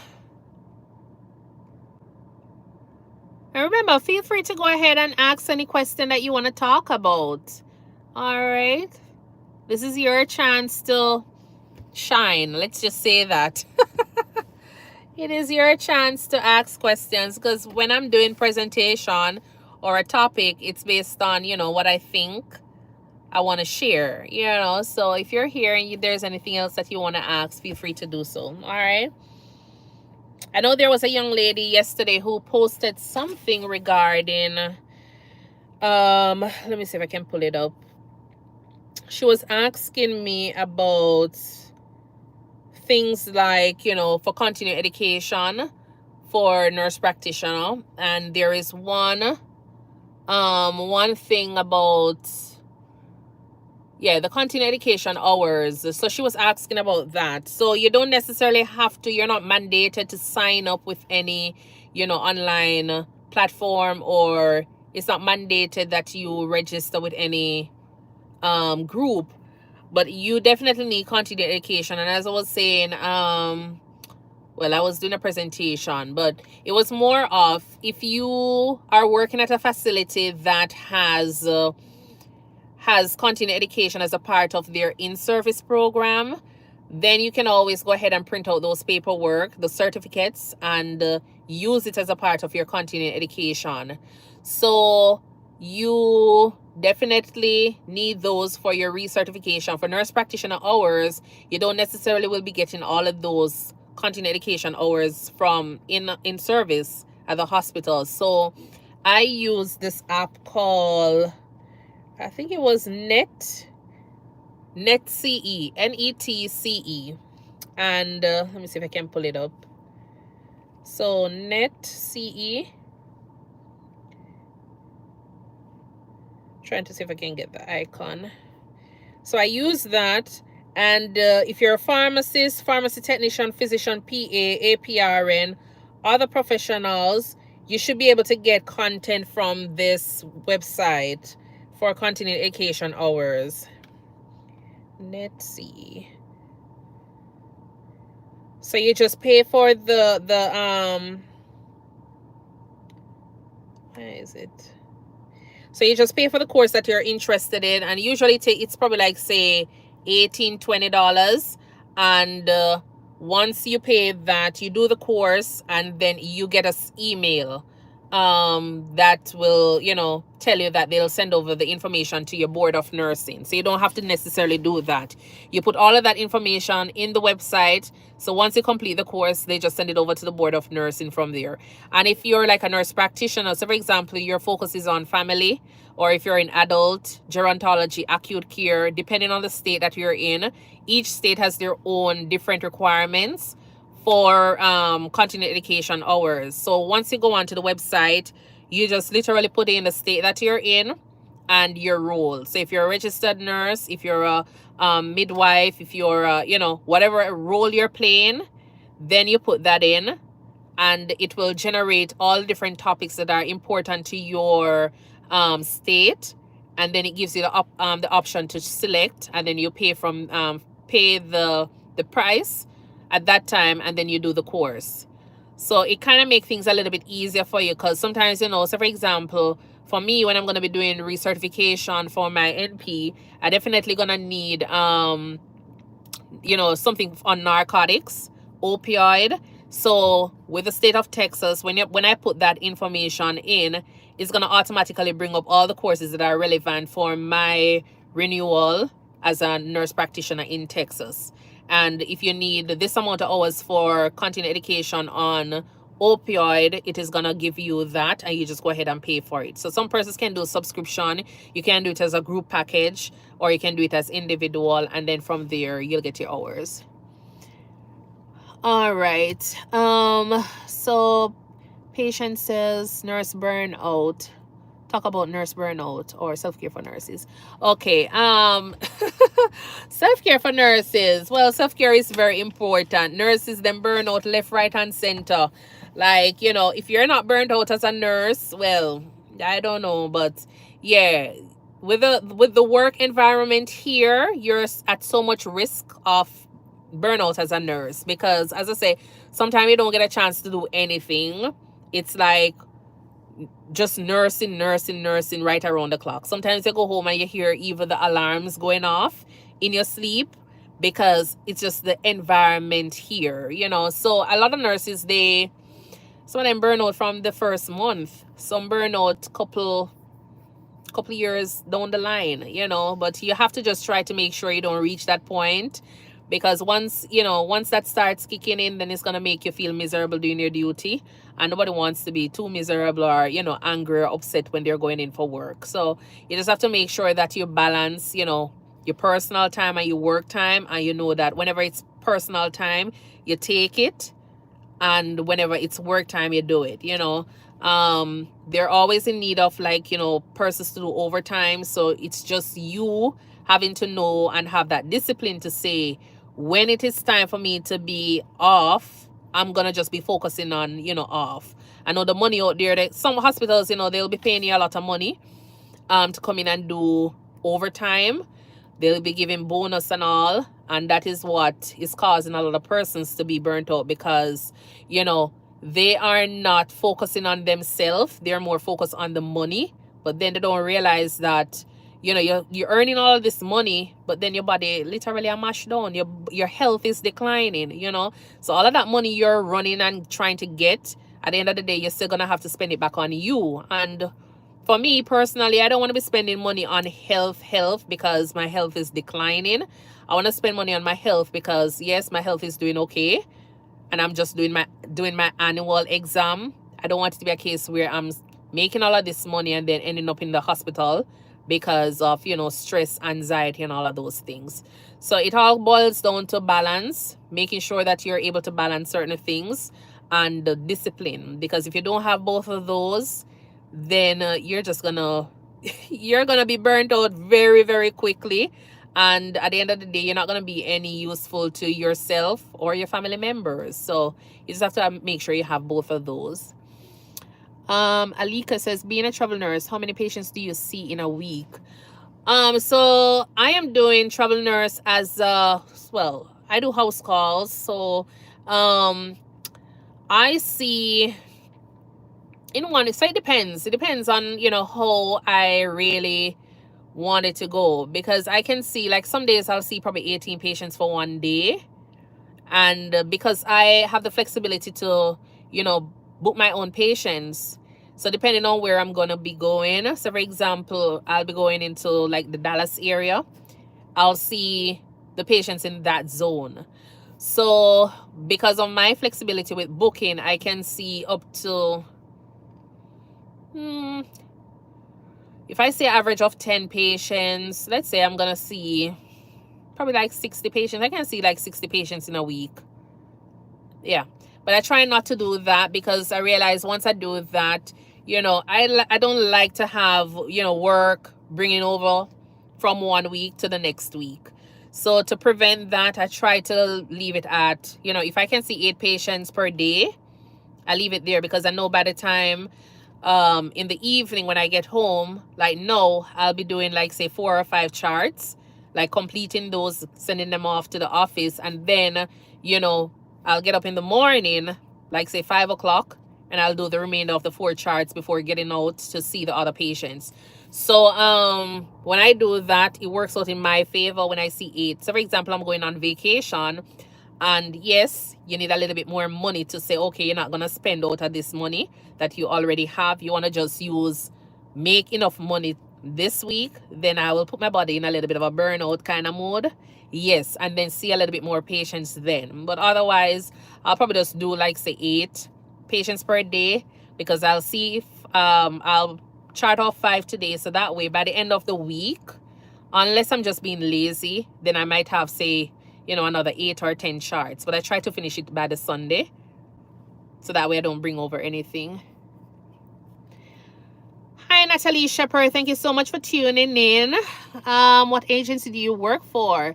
I am not working for an agency right now. Are you talking about being a registered nurse or a nurse practitioner? Because I'm doing duties of a nurse practitioner now. So when I was doing emergency room nursing as a travel nurse, there was I did a few agencies, but yeah, the recruiting company, NP.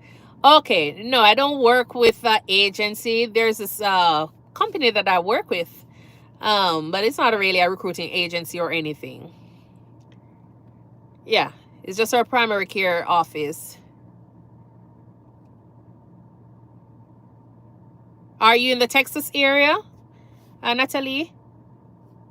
Okay, yeah.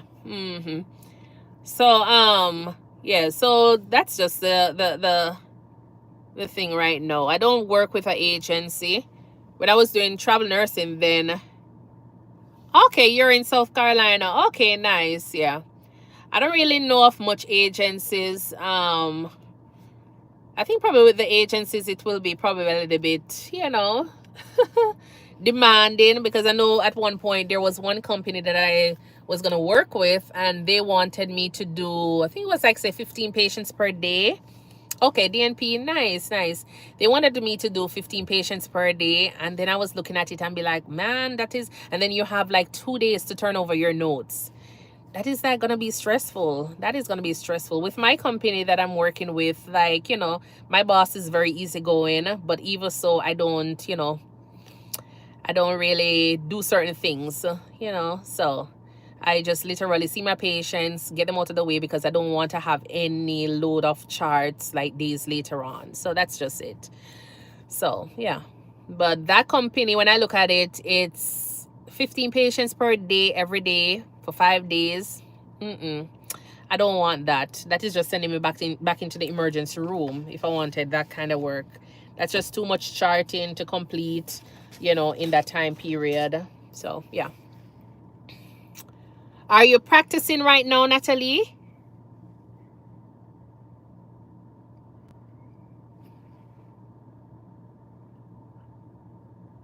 Yeah, the charting can be, it's awful. It's awful. Sometimes I'm thinking about it and I'm like, did I even make the right decision right now and go leave, emergency nursing? Because usually I'll be done with my charting in the hospital, but now I find myself like bringing home, notes and all. But then with this kind of setting that I work in, that's understandable. But, at one point I was like, I'm always going to be finishing my notes at work, and that's it. But, it is what it is when it comes on to this kind of job. Oh, okay. You're a travel NP for 3 different companies. Okay, PRN basis. Okay, nice. Yeah, so I was doing, I was working with another company, but then things never really got too well. I love her charting system, and she had some really nice things in terms of, how her system was going, the flow of her system. But you know, the first month it just kind of start out a little bit shaky, let's just say. So I was like, you know what, that's it. But yeah, I was able to experience her charting system. I think I remember using it when I was doing my NP program. But you know, getting there now and understanding how you chart in the real world completely, it was a nice experience with that system. Okay, yes. I love finishing up my charts. I don't like the, you know, the backlog with anything. I don't like it. Okay. All right, thank you so much for tuning in and for asking all of those questions. Patience, really do appreciate it. I do appreciate it. Patience says bye, bye. Amazing facts. Bye. Okay. Yes, no problem, Natalie. No problem. Yeah, I'm trying to just share my little, you know, my little world of nursing here. Sorry, my little world of nursing here. And as I say, because you know, I transitioned from Jamaica, and so there wasn't much information that was available to us nurses, or somebody that you can actually talk to, or somebody who knows the culture already. So I just wanted it to be a case where I am here, I can share my insight, you know, from another Jamaican to another Jamaican, and then other persons will kind of understand where we're coming from. And that was just the whole aim of the channel and all. So yeah, so I'm happy to share as I go along. It's a learning process for me, so any encouragement or words, you know, I appreciate those. So you were trained in the US, Natalie? And remember to give it a thumbs up, or you have to double tap on the screen as well. Okay. So you were trained in the US, Natalie? Sorry.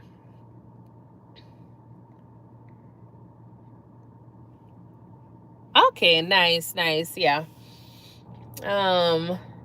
Yeah, I did my master's here in the US, but I did my bachelor's in Jamaica. So, and I really appreciate, you know, the training I got down there and the experience, because that was able to, you know, help me out in the field there. So that was really good. Yeah. So are the rates in South Carolina or North Carolina good, Natalie, for travel NPs? At one point I was thinking about going back into doing that, but then I'm like, I don't want to. I don't want to go back into traveling. I want to just, you know, do what I'm doing now, and now I'm enjoying. You know, I'm enjoying the whole YouTube and creating the content for my nurses and for other persons who are, you know, just have an interest. So that's good. Natalie says the rates here in South Carolina. Oh, it's horrible. Oh. I'm sorry. I think I have a friend on that side in North Carolina as well. But we never really talk about rates like that, you know. Yeah, that was just something that, you know, when you're in Jamaica, or I don't think probably people discuss rates when they come on to money like that. People don't really discuss rates, you know. But so that was never a conversation we had before. Big up yourself. Okay. Hi, Tina. Thank you so much for tuning in. Tina says, big up yourself. How are you doing? Are you from Jamaica? Okay. Alika says, take care. It's a joy and pleasure to hear from you. Keep us updated on any changes. I will definitely, you know, be posting things on the channel here. Just remember to check out the community board, and as I say, you know, you just go through different videos, and if you have anything that you want to share, just go ahead and leave it in a comment. I definitely take the time out and read comments, so you know, I'll definitely see it. Okay. Tina says yes. Okay, nice. Where in Jamaica are you from, Tina? So big up to the Jamaicans here on the channel. All right, really appreciate that. Pretty eyes, what is the standard rate per hour for NPs? So the standard rate for nurse practitioners. Oh Lord, let's look that up. because let me tell you how I never really look into. I know they have like say rates of. I've seen where it says rates from like say $50 to 70. All right. I don't know. I've never worked as a per hour for any company, because this is the first NP job I've been doing. So I never really was able to bargain on any rate or anything. All right. It was more of my RN rates. But when you hear other persons talking about it, it never really sound like it make much sense in comparison to the amount of work you're expected to be doing. Like at the hospital that I was working at, sometimes you'll hear the nurse practitioners, they'll be talking about it, and I will be like, okay, then that don't make no sense. But some persons were getting like say $55 as a nurse practitioner, and I'm like, no, if the amount of work that you're going to have to do, I just never thought it was it make any sense to be working as a nurse practitioner. So you'll find a lot of persons, they will definitely leave working as a nurse practitioner and come back to bedside nursing, and they'll do travel nursing or they'll do per diem contract, because the rates that they'll be getting to do that was better than working as a nurse practitioner. And then have to think about all of the headache of doing all of this kind of charting. When you get home, you just see the patients, you done your treatment in the emergency room, and that's it. Some persons were making that as their base salary as the RN, plus their differentials. So per hour, I really couldn't tell you what was but I know online you'll see like say some places were paying like say $50 to $70, but sorry, it was based on your experience. But then you have travel NP that are making like say between 110. Some places were paying up to like 130 or even more. I don't know, since COVID, since COVID kind of passed by and the rates are not that huge anymore. I think they're trying to get back to the drawing table to pay nurse practitioners what they're paying. And then you have like, for me, I do house call visits, and they're using the same, like say $50 to $70, and it's going to be based on years of experience, and it is per patient. So I don't do per hour. I get per patient pay. So how many patients I see for the day, that's how I get paid. Hope that makes sense for you, Pretty Eyes. Oh, so Tina says she's from Spanish Town. Okay. Have you worked at the Spanish Town Hospital, or where are you now, Tina? I'm going to try and see if I can, because I think...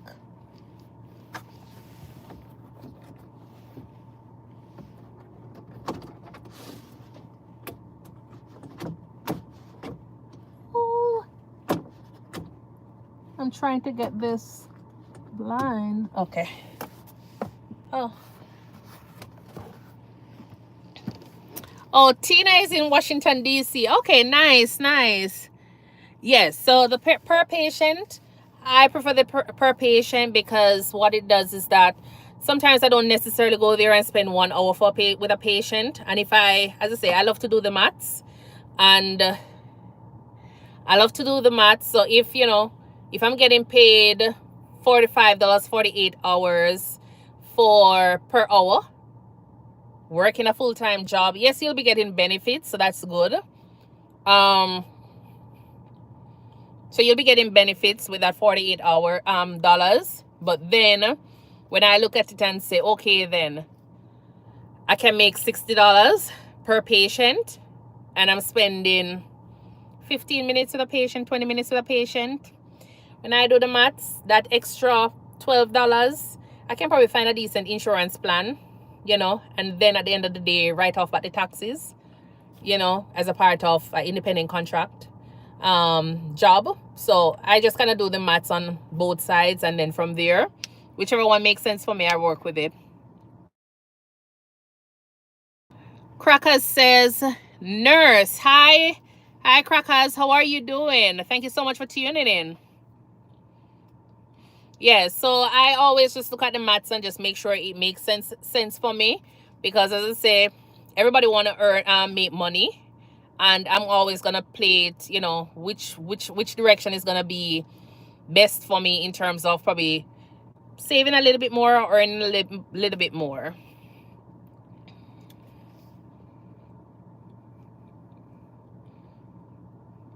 Where are you from, Crackers?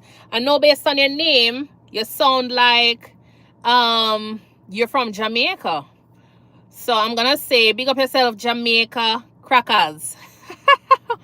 Neo King says hi. I just discovered your channel. Love the conversation. No problem. Thank you so much for tuning in. And because you love the conversation, I want you to go ahead and double tap on your screen and give it a thumbs up. Okay, okay. Crackers, yeah, man. I know. Where in Jamaica are you from? Oh, you're in the States now. Okay, nice, nice. All right. You know, as I was saying before, just in case you're new here, I have a GoFundMe page, so check it out. It's in my bio, and that is for the Beryl relief, for, you know, Hurricane Beryl that passed the other day. So my goal is like $10,000 on that. I've gotten $300 right now. I almost said $3,000, but I've gotten $300 right now, and then I'm planning on doing like an outreach or getting a charity or a foundation register. So I want persons to, you know, be active on that, especially our Jamaicans that are in the state here. And then based on everything that is going on, you know, giving back to the communities and all, I'll be doing like a little drive.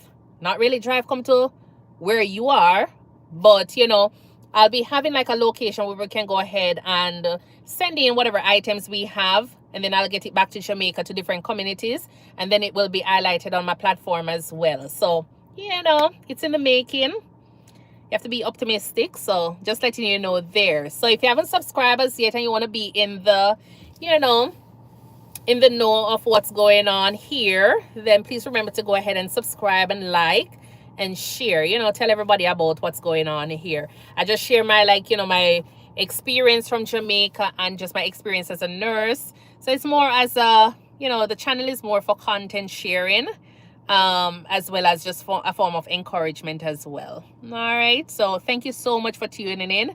Neo King, where are you from? I know you say you just discovered the channel. Where are you from? Are you a nurse, or what area are you in? Tina Smith says, good idea. Let me know when you're sending the barrel. Sure thing. So what I would love for persons to do is, so Neo King says, nurse in Jamaica. Oh, nice, nice. Thank you so much for tuning in. Please remember to share with your other friends and your colleagues. So just in case you need information, you know, I am here at your fingertip. You can always go ahead and Instagram me. I think it's Instagram one. No. Why I keep on saying Instagram one? So I'm not used to social media. So it's Think Nursing One for, you know, and you can Think Nursing One for the Instagram, and then Facebook you can do Think Nursing, and then we can have conversation there where, you know, I'll be putting up information regarding when I'll be doing all of that thing with trying to send back to Jamaica and all. And then what another thing that I want to do is, seeing that we have so many Jamaican nurses, you know, saying I look so bad past somehow we will leave, you know. I want it to be a case where we can actually form a community where we can actually say, okay, we can take a little vacation week, and we say, okay, then this is what we're going to be doing. So if it's a case where we can go back to wherever you're from, we can donate, like say, 1 year to that community. So for example, you used to work at Mandeville Regional Hospital. We can take a vacation week 1 year, and that's when the channel actually get big, and you know, money coming in. We can say, okay, then my foundation is going to sponsor 10 or 15 nurses, and if, you know, persons from different places want to experience a little bit of a Jamaican nursing, you know, see what it is like there, then we can do about 10 to 15 nurses and have everybody go down and just enjoy, you know, just giving back. If it means we're going to the hospital and just work into the emergency room, you know, based on if it's something that is approved by different, you know, the government down there, which, you know, I know they'll definitely do, because we've seen persons from other countries come down there and donate, you know, things. They come down there and give them a little service. So if it's a case we can do that, that is something I want as well as a part of my channel. So, you know, with all the nurses, them, that is here. I think that is just one way we can actually give back, volunteer a little bit of a service, and then you run come back to US if that's the case, you know. But I know definitely I'll be down there because I'll be moving back to Jamaica. So yeah, so that's what my channel is about, you know. So link me up in my Instagram and my Facebook, so we can know who is actually serious about this entire thing, so we can actually plan and move forward with, you know, our little, you know, donations. So yeah. So okay, so Nia King, what year are you in terms of nursing?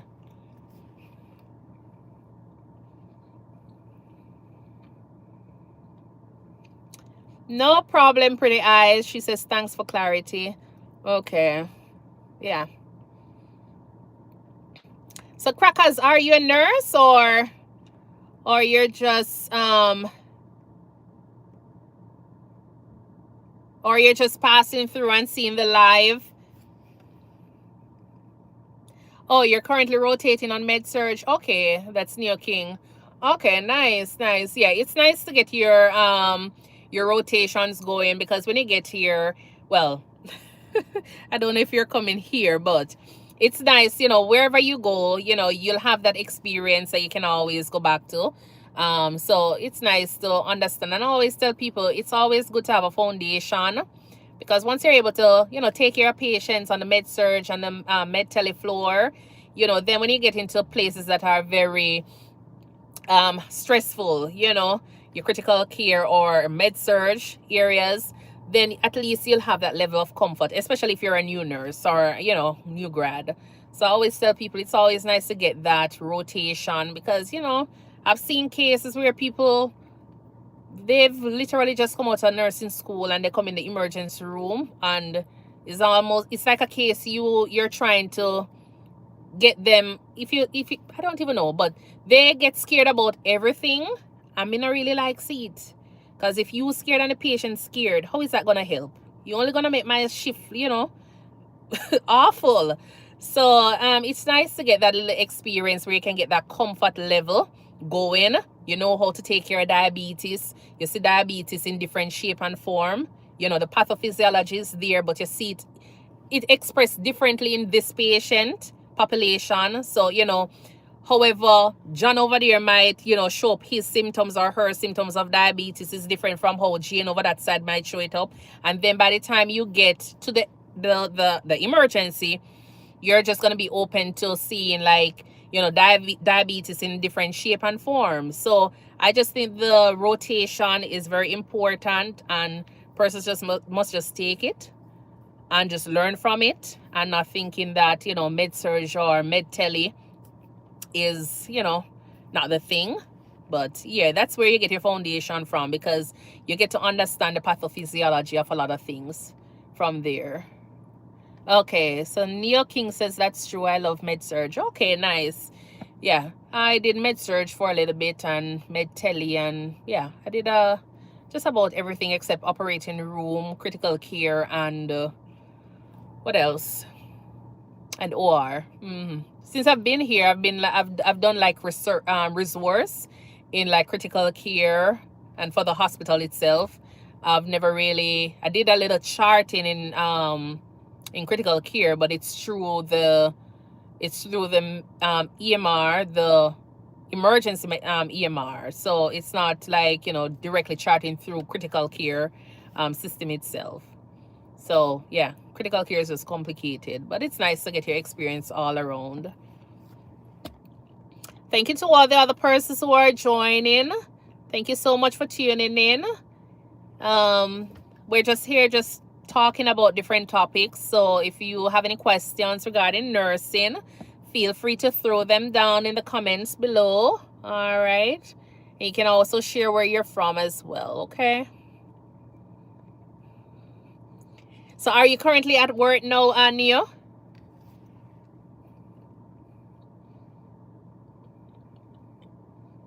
I think I saw something about the patient. Per patient. Oh, I thought it was per patient. Okay. Oh, you're off today. Okay, nice. Yeah. Oh, I thought this was how many patients you have. Okay. Yeah, so the ratio in the hospital is usually like 1 to 4 in the emergency room. Sometimes you'll go like 5. Depends on what's going on. If it is like too much, then and you get 6 patients, then I'll start writing my little report. So just in case something happens, then definitely at least have some documentation to say that, everybody is aware that this was the ratio. So yeah. Test the spirit if they are off. Yeah. Hello, test the spirit. How are you doing? Thank you so much for tuning in. Jessie Deli says, hi, how are you? I'm doing fine, thanks. And you, Jessie? Are you able to say where you're from? Jessie and Test the Spirit? Are you nurses or just passing through and seeing the channel? Thank you so much for tuning in.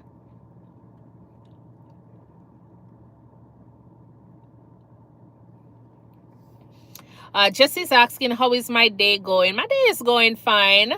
It is going well. You're from Trinidad, Jessie. Okay, nice. My day is going well. I went and saw some patients between 9 and I think it was probably like say 1, 2 o'clock. Yeah, between 9 and 2. And then that's where I ended my day. So it is pretty good compared to other days.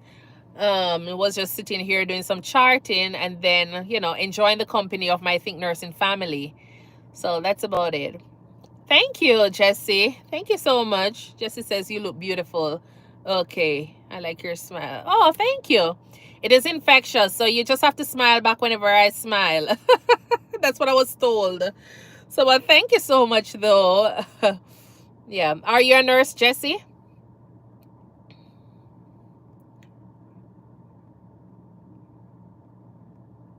Do we have any other person from Jamaica here or nurses here?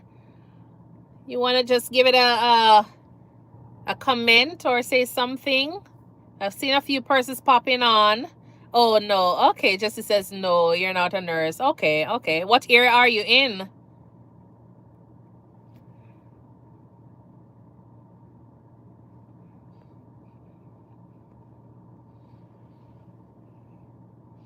Yeah, the time now is 5. What time is it? 5:12 here.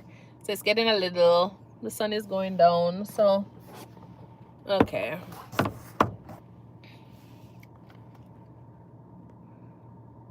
Yeah, so we're just having like, just general discussion here. Okay, you do warehouse work. Okay, nice, nice. You have to be strong to do that, and making sure you're sleeping and eating well. All right.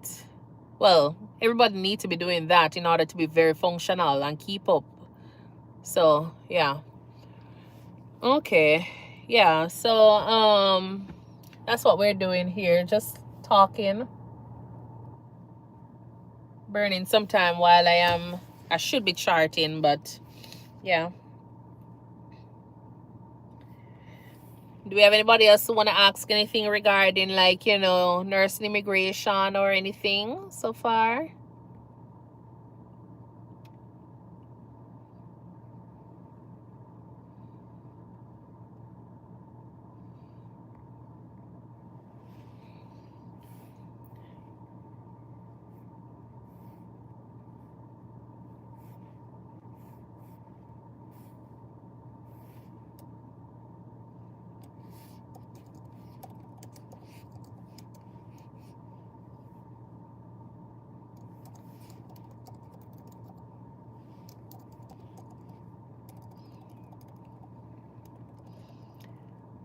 Jesse says, I like your hairstyle. Thank you. I need to get it redo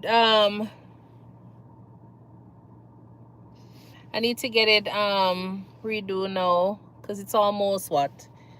This is what? Since September? Yeah, so I've been washing and kind of just retightening the front here. So yeah, so that still looks cute. New King, before you migrated, were you at a type A facility? I think I was at a type B, Mandeville Regional.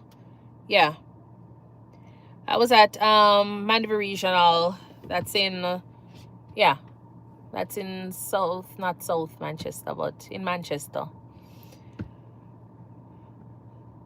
What facility is your hospital, Neo King? Are you concerned about, if you're migrating, if the facility you're at is a problem? I am very interested in nursing immigration and how it works. Okay, pretty eyes. Okay, nice, nice. Yes. So as I say, I did a video about my entire process, but I never gave out the name though. I'm waiting on on an affiliate link. Yeah, I never gave out the name, but my process was very smooth. I was able to take, my family with me, and everything was just perfect. Everything was just perfect from, what they said. It was good. From what they said, it was like good up until the time when I finished my contract. And so, like, we have a lot of persons who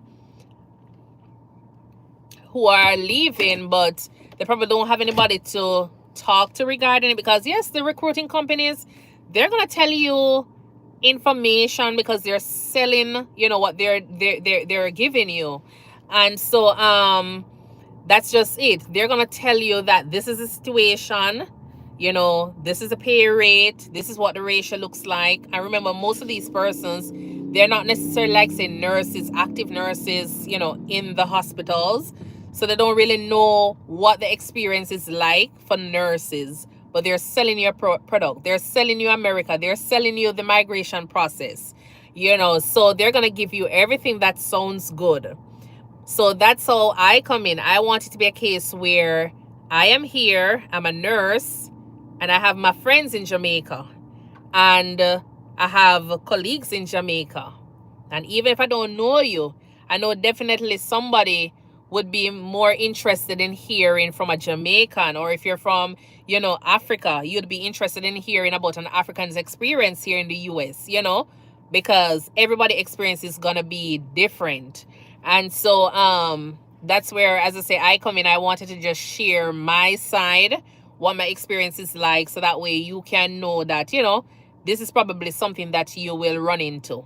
Just like how, if I said that curry goat tastes good, you can know that as a Jamaican, curry goat tastes good, but an African might say something else about curry goat. But it's all depending on how you cook it. It's no different with, the experience here. So the recruiting company is going to sell you something, and it sounds good it sounds good, it looks good on paper. But then when you hear about another Jamaican's experience, it might just give you a different insight into what they're saying. So that's why I created all of this discussion here on the channel as well. I'm currently doing research, and I realize most rather type A. Yes, they prefer that, but I've seen where persons, Sonia King is saying, I'm currently doing research, and I realize most rather prefer type A. And that is related to nursing immigration. He was just talking. So yes, they will definitely say that, because you're gonna be more exposed to, a wider range of conditions. So in terms of yeah, I figure more or less Neo King. So when you work at a type A, it's going to be, a variety of conditions that you'll be exposed to. So the acuity of patients is going to be a little bit higher. So they're expecting that, if you are working at one of those facilities, when you get here, it's going to be a little bit easier to transition, because even though, probably you're probably working at a small hospital here when you get here to the US, the hospital might be small, but the patients that you'll be seeing and the management is going to be straight across. It's going to be the same. Not saying the management in Jamaica is different, but in terms of the expectation here. So I'm just thinking that's one of the main reasons why they would prefer you to get more experience from a type A versus a type C, and they'll be more willing to take a type A versus a type C because of your exposure, being able to work under a stressful environment. So if you're from KPH, they'll probably take you more over somebody who worked at a smaller hospital like, say, Maypen, because you'll see a lot of specialist cases, or you'll see a lot of traumas there that, probably Maypen Hospital is not able to see. So just saying, that's one of the main reasons why. But I know persons have worked at other hospitals that are not type A, and they were able to get onto the program. So don't let that be a case where, you know, you're going to try to jump from wherever you're at because you don't think you're at a type A and you want to get onto this, if that's the case. All right, so Pretty Eyes says, and what was the immigration cost like? So the process was pretty, it wasn't that expensive because, you know, when you're signing a contract, when they're doing everything, it was more of, you know, they're helping you with everything. So they are paying for or assisting you. Well, let's not say you don't pay anything because it's going to be a part of your contract, you know, so you'll pay back in hours or years, but you don't pay up anything up front. You know, you do your application and then as you go along, they'll be sending you things, you know, so they prep you for the exam. So all of that cost is a part of the contract that you'll be signing. You know, so if you decide to break the contract, so for example, you decide that you don't want to bother come to America because, you know, the Jamaican government is paying like, you know, probably 800,000 per month to nurses down there. And so you decide that you don't bother want to come here, you want to take up their offer, but you had already signed a contract, then, you know, they're going to be looking at the fact that they were already preparing you with resources that they sent you. Probably they were doing coaching classes with you. So all of that is going to take into consideration when it is time to, you know, finalize and close your contract, where they're saying, okay, then, so since you change your mind, then we probably need to have you pay back this amount, you know. But for the initial part, you don't pay anything out of pocket up until the point when you're supposed to pay for your green card. So you don't really pay anything until that time. So yeah. And if you have family members coming with you, then, you know, if you have family members coming with you, then you definitely have to pay for their green card, the filing and everything, because the company is not going to pay for that. The company is only going to do for the nurse. Kia says, hi, how much money needed to settle in the first 3 months of migrating to the US? So it depends on, you know, I'm gonna use my experience when I moved here in 2016. I don't even know, I can probably tell you, because if you're looking at a decent place, and then remember, you're looking at, you know, making sure that wherever you're gonna be living, you're gonna feel comfortable there. So depending on the weather, you know, of the state that you'll be in, wherever it is that you're gonna be going, you have to make sure that certain things are in place. So you definitely want to you have to look at, you know, car, housing, all of those things, insurance, because you're new to the country, and all of those you have to have, like, you know. So for example, when I just moved here, the company had said, and that was in 2016, and no, right now, one company is saying between 10,000, they want you to have at least probably like say $10,000 on arrival to the US. Because now you're looking at, you know, the cost for probably a 1-bedroom is going to run you at probably, and as I say, it depends, because you have places where persons are spending probably like say $900. But then you have to think about what you're getting for that $900 for an apartment, because it might be a case where you have a lot of persons that smoke, and you have dogs running around, pooping all over the place, and nobody don't care about how the environment look. You know, you have a lot of cars parked up on the side of the road. Then that kind of environment, you're going to probably end up spending like say $800, $900, or probably cheaper for that kind of environment. So you have to pay for what you want, you know. So if you're coming here, just think of it, say you're definitely going to need, like say between, when I just moved here, I was paying roughly, I think it was like say $1,500 for rent when I just moved to the state of Maine. So, and that was in 2016. So I was paying like, you know, $1,500 for a 2-bedroom, and I have to pay my own light. Water was a part of I never paid water bill because it was a part of the rent. And then, you know, if you're going to be getting an apartment, then you definitely want to think about if you want something with a garage. And that was inclusive of like a garage itself, you know. So, and then you have to think about your car payment. At that time, you know, depending on the kind of car you want, you're probably gonna look at something probably like say $500, you know, and then you're thinking about electricity bill at that time was roughly $70. And what else you want to think about? You're gonna look at your car insurance. You know, you're moving from one country to another, especially if you're not new to driving. You know, you want to make sure you start get comfortable around the steering wheel.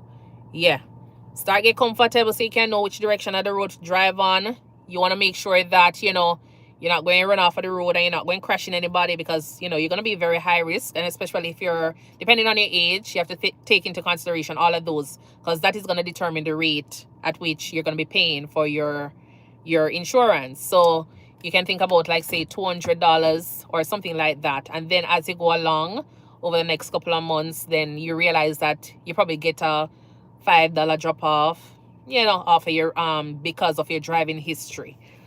And then you have to think about the fact that you're gonna have to, and you have to do down payment for your car. You have to do down payment for your rent.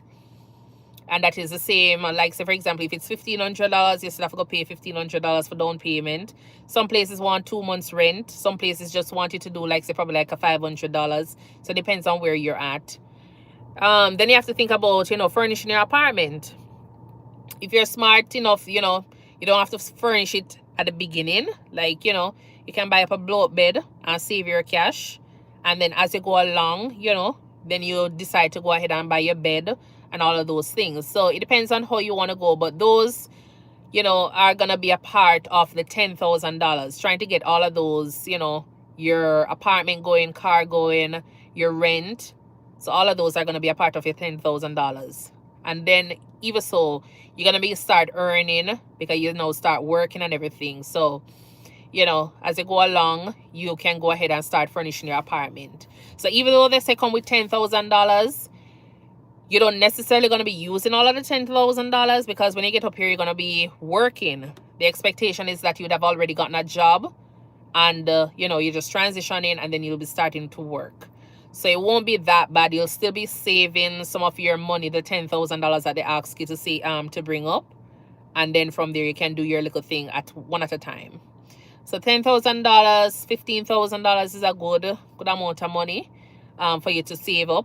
Or, you know, depending on how basic you are, or, you know, in terms of if you're not a fussy person and you think that certain things you can do without certain things, then, you know, but you definitely need to get a car. You need to invest in a good car because, you know, depending on where you're at, some places don't really have a bus system. And if it's cold, you want to make sure so you can just jump in your car and go about your business.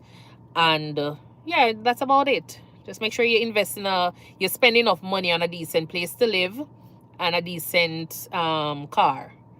And for me, when I just moved to the state, what I did was just find a decent place to settle, because once I settle there, I ain't moving. So if you know you're planning on having kids, think about that while you're moving.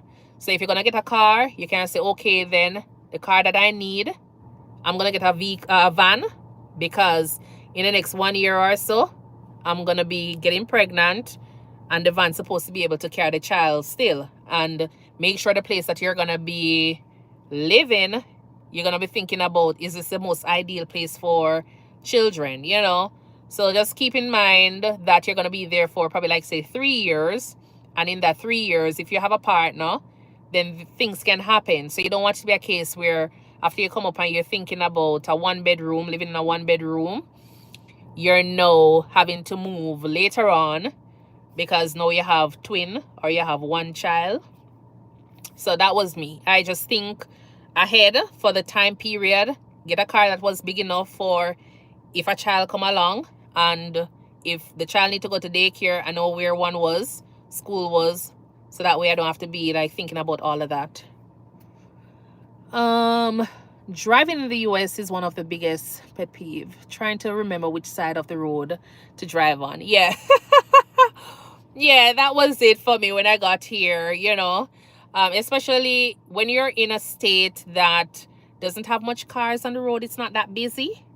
Yeah, that one there, it almost tricked me. So I had to literally, so I leave out very early And then, even though I was thinking, okay, this is the direction that I need to be on, sometimes when you're going through the intersection, yeah, it will mess you up real bad. So I just literally stayed there until a car was coming, and then I just follow the car. You know, so that's it. But then after you start driving, then you get comfortable with the whole thing. So don't get scared about it. And with my travel agency, what they did was, when I was in Florida, they had us, like, you know, do driving lessons. So it was okay. And then you go on the road and do all of your driving. Make sure, you know, you're staying on the correct side of the road and you're not going to meet in any accident. So yeah. But my recruiting company, they did prepare us well. They did prepare us well. We spent 6 weeks in Florida. As I was saying in another video, we spent 6 weeks in Florida. And even though we were in Florida, you're not working as a nurse. They were paying us a little stipend to do some little, what you call it, like continuing education hours, or just prepping us, like trying to teaching us about, like, you know, the different EMRs that they have, which is a charting system, and getting us like set up with our bank account, you know, credit cards, you know, trying to order a car, apartment searching. They did like a cultural transition course with us, you know, so you can know how Americans are. You know, they do the first name basis, things that, you know, they're probably not going to like. So you try to cut out certain habits. So they kind of prep us, you know, for wherever we were going. And then they also had somebody who was able to, they also had someone who was able to, you know, pick us up at the airport. And then whichever state you were going, there was somebody at that airport to help you with transitioning, getting you settled for 3 days. And then, you know, you were on your own. Not necessarily on your own, but, you know, you never had a transition specialist in that state anymore. But you had them where you can call them around the clock. Pretty Eyes says, I was there in the summer. It was a migraine memorizing the right side of the road when we were going through intersections. Yes, it can be awful. Honestly, it can be awful. So it can be awful trying to understand, you know, which side of the road to actually drive on, especially if you're back and forth, you know, in your country where you're driving on the right side or the left side, and then coming over here trying to figure out which side. Yeah, it can be confusing, because sometimes when I go back to Jamaica, I can't even remember which side to drive on. So yeah, and I haven't really forgotten about how to drive in Jamaica, but everything just confusing sometimes when you get back down there. Mix Up Boss says, big up nurse, watching and eating my dinner. Okay, what are you eating, Mix Up Boss? Keep pushing. Remember, 20K subs by next year this time. Good content. Okay, thank you so much. Thank you so much. No problem. Yeah. Can you share what you're eating? Because, you know, we have a few Jamaicans over here. So, I had curry chicken today. Curry chicken and wheat dumpling. Oh Lord, those wheat dumpling are good. No, sir.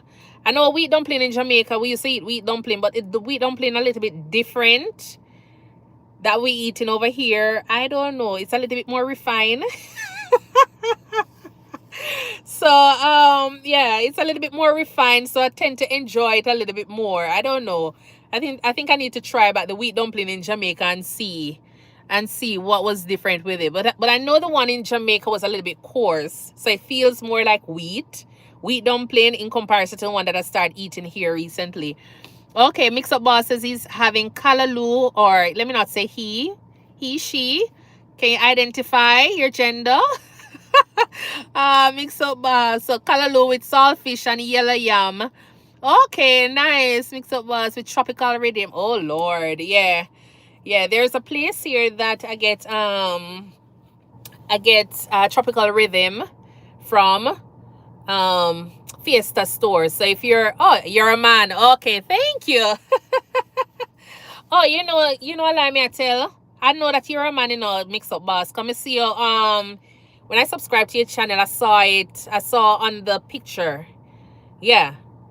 I saw it on your wall there, like your face there, and I think you were in a few of your videos when I was scrolling. Okay, sorry about that. Okay, but yeah, there is a Fiesta store. It's a Mexican store. So just in case you're here, I don't know if they have it in other states, but yeah, they sell like a lot of Caribbean food. So you can get stuff over there if you're anywhere near one of those. Just Google search it. I hear people talk about getting yam and banana, green banana. A long time and I have green banana. Like seriously, long time. So that is always on my, list of food when I go back to Jamaica. But since I've been here, all I can see any green banana. The plantains, them green, green, green. God bless the few plantains that, they'll have. But plantains in Walmart, them couldn't green no more. Seriously. But yeah. Okay, but thank you so much for tuning in and listening in. Mix up boss. Oh my word. Yeah. But I had curry chicken and my um dumpling today. Yes, dumpling has been my theme. Yeah, a part of my theme meal for the past few days. I tend to be enjoying them. I love dumpling from morning. And then now my mommy can cut the chicken in such a way that, when you cut out the meat of the chicken, and then now you leave with like the chicken back portion, the bony part. Oh Lord. And then she curry it. Oh God. Yes. At one point, me love chicken, but at one point it was, yeah, never really that enjoy that much. But now, seeing how she is doing the chicken, where you can actually feel like you're eating just the bony part of it, then yeah, I'm enjoying it with my dumpling. All right. Well, it's getting a little bit dark. I want to say a big thank you to everybody who has been a part of the channel and supporting me on my journey.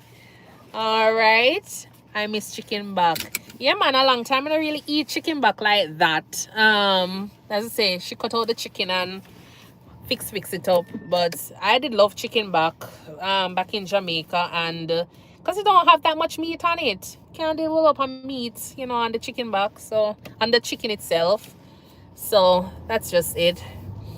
Yeah, it's getting a little bit dark out. Let me show you outside now. Probably don't look dark again. So this was the issue with my video that I did the other day, and so I wasn't able to post the entire video. So this is like they have about 24 different fields over here that persons come and do they come and play sport. And then you have one section that some Indians play cricket all the time. Is my light on? Oh yeah, they come and play cricket and everything. I'm in Texas right now. So they play a lot of sports over this side, especially on Sundays. It's very busy over here on Sundays. Traffic for days. Yeah. So I'm actually heading home because it's getting dark. And the time is just 5:30. This is what me not really like, The time come down very, well, not now, but in Maine, like 5 o'clock look like midnight over there. Me couldn't deal with a part there, sorry. Could not. Thank you so much, Neo King. Thank you so much, Neo King. Let me stop and see what. Pretty Eyes is asking if I experience racism in Texas. Let me say no. I haven't. I've experienced a lot of persons with ego, and the little middle finger, but I think a lot of them is just, they don't really like when a woman drive in front of them for too long or overtake them, let's just say that. Even when them have probably like the 4 other lanes that they can go in. Yeah, they don't like when you always see that somebody come back and cut in front of you when them have 3 lanes over there, but I'm not really look on them. But yes, when you peep across and you look and you see, somebody cussing, but it's neither here nor there. But no, I wouldn't say that. Texas is a little, where I live in Texas is, you have a lot of, like, Caribbean, well, not only for Caribbean people, but You have a lot of Indians down here. You have Caribbean folks down here. It's very cultured down here. I like it. So, yeah.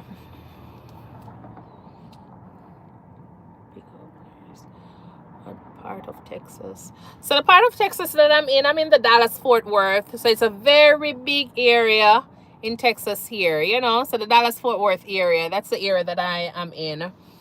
Unbroken. Mix Up Boss says, big up nurse.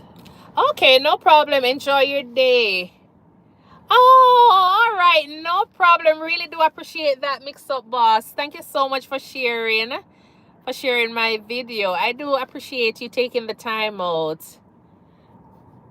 Unbroken says, stay safe in Fort Worth. Okay, no problem. We'll definitely do. And you do keep safe wherever you are as well. All right, you know what? This traffic don't look like it's going to end. So let me go this direction. All right, yeah, they have a lot of traffic on the road here. So over there looks like it ain't going anywhere. So let me go this direction. All right, bye. Thank you so much.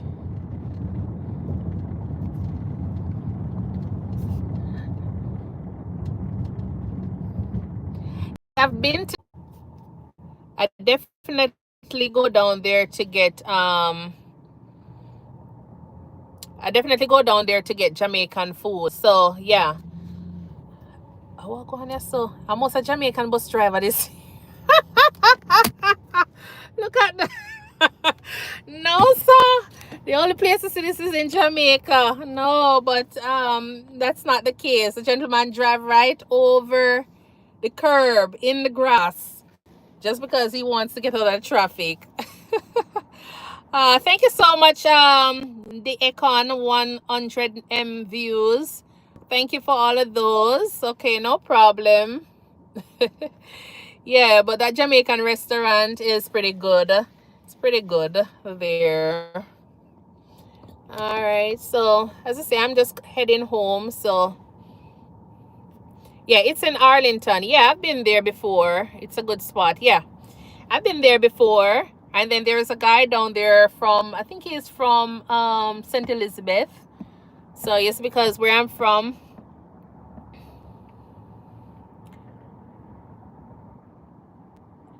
the Econ says, give me a subscription.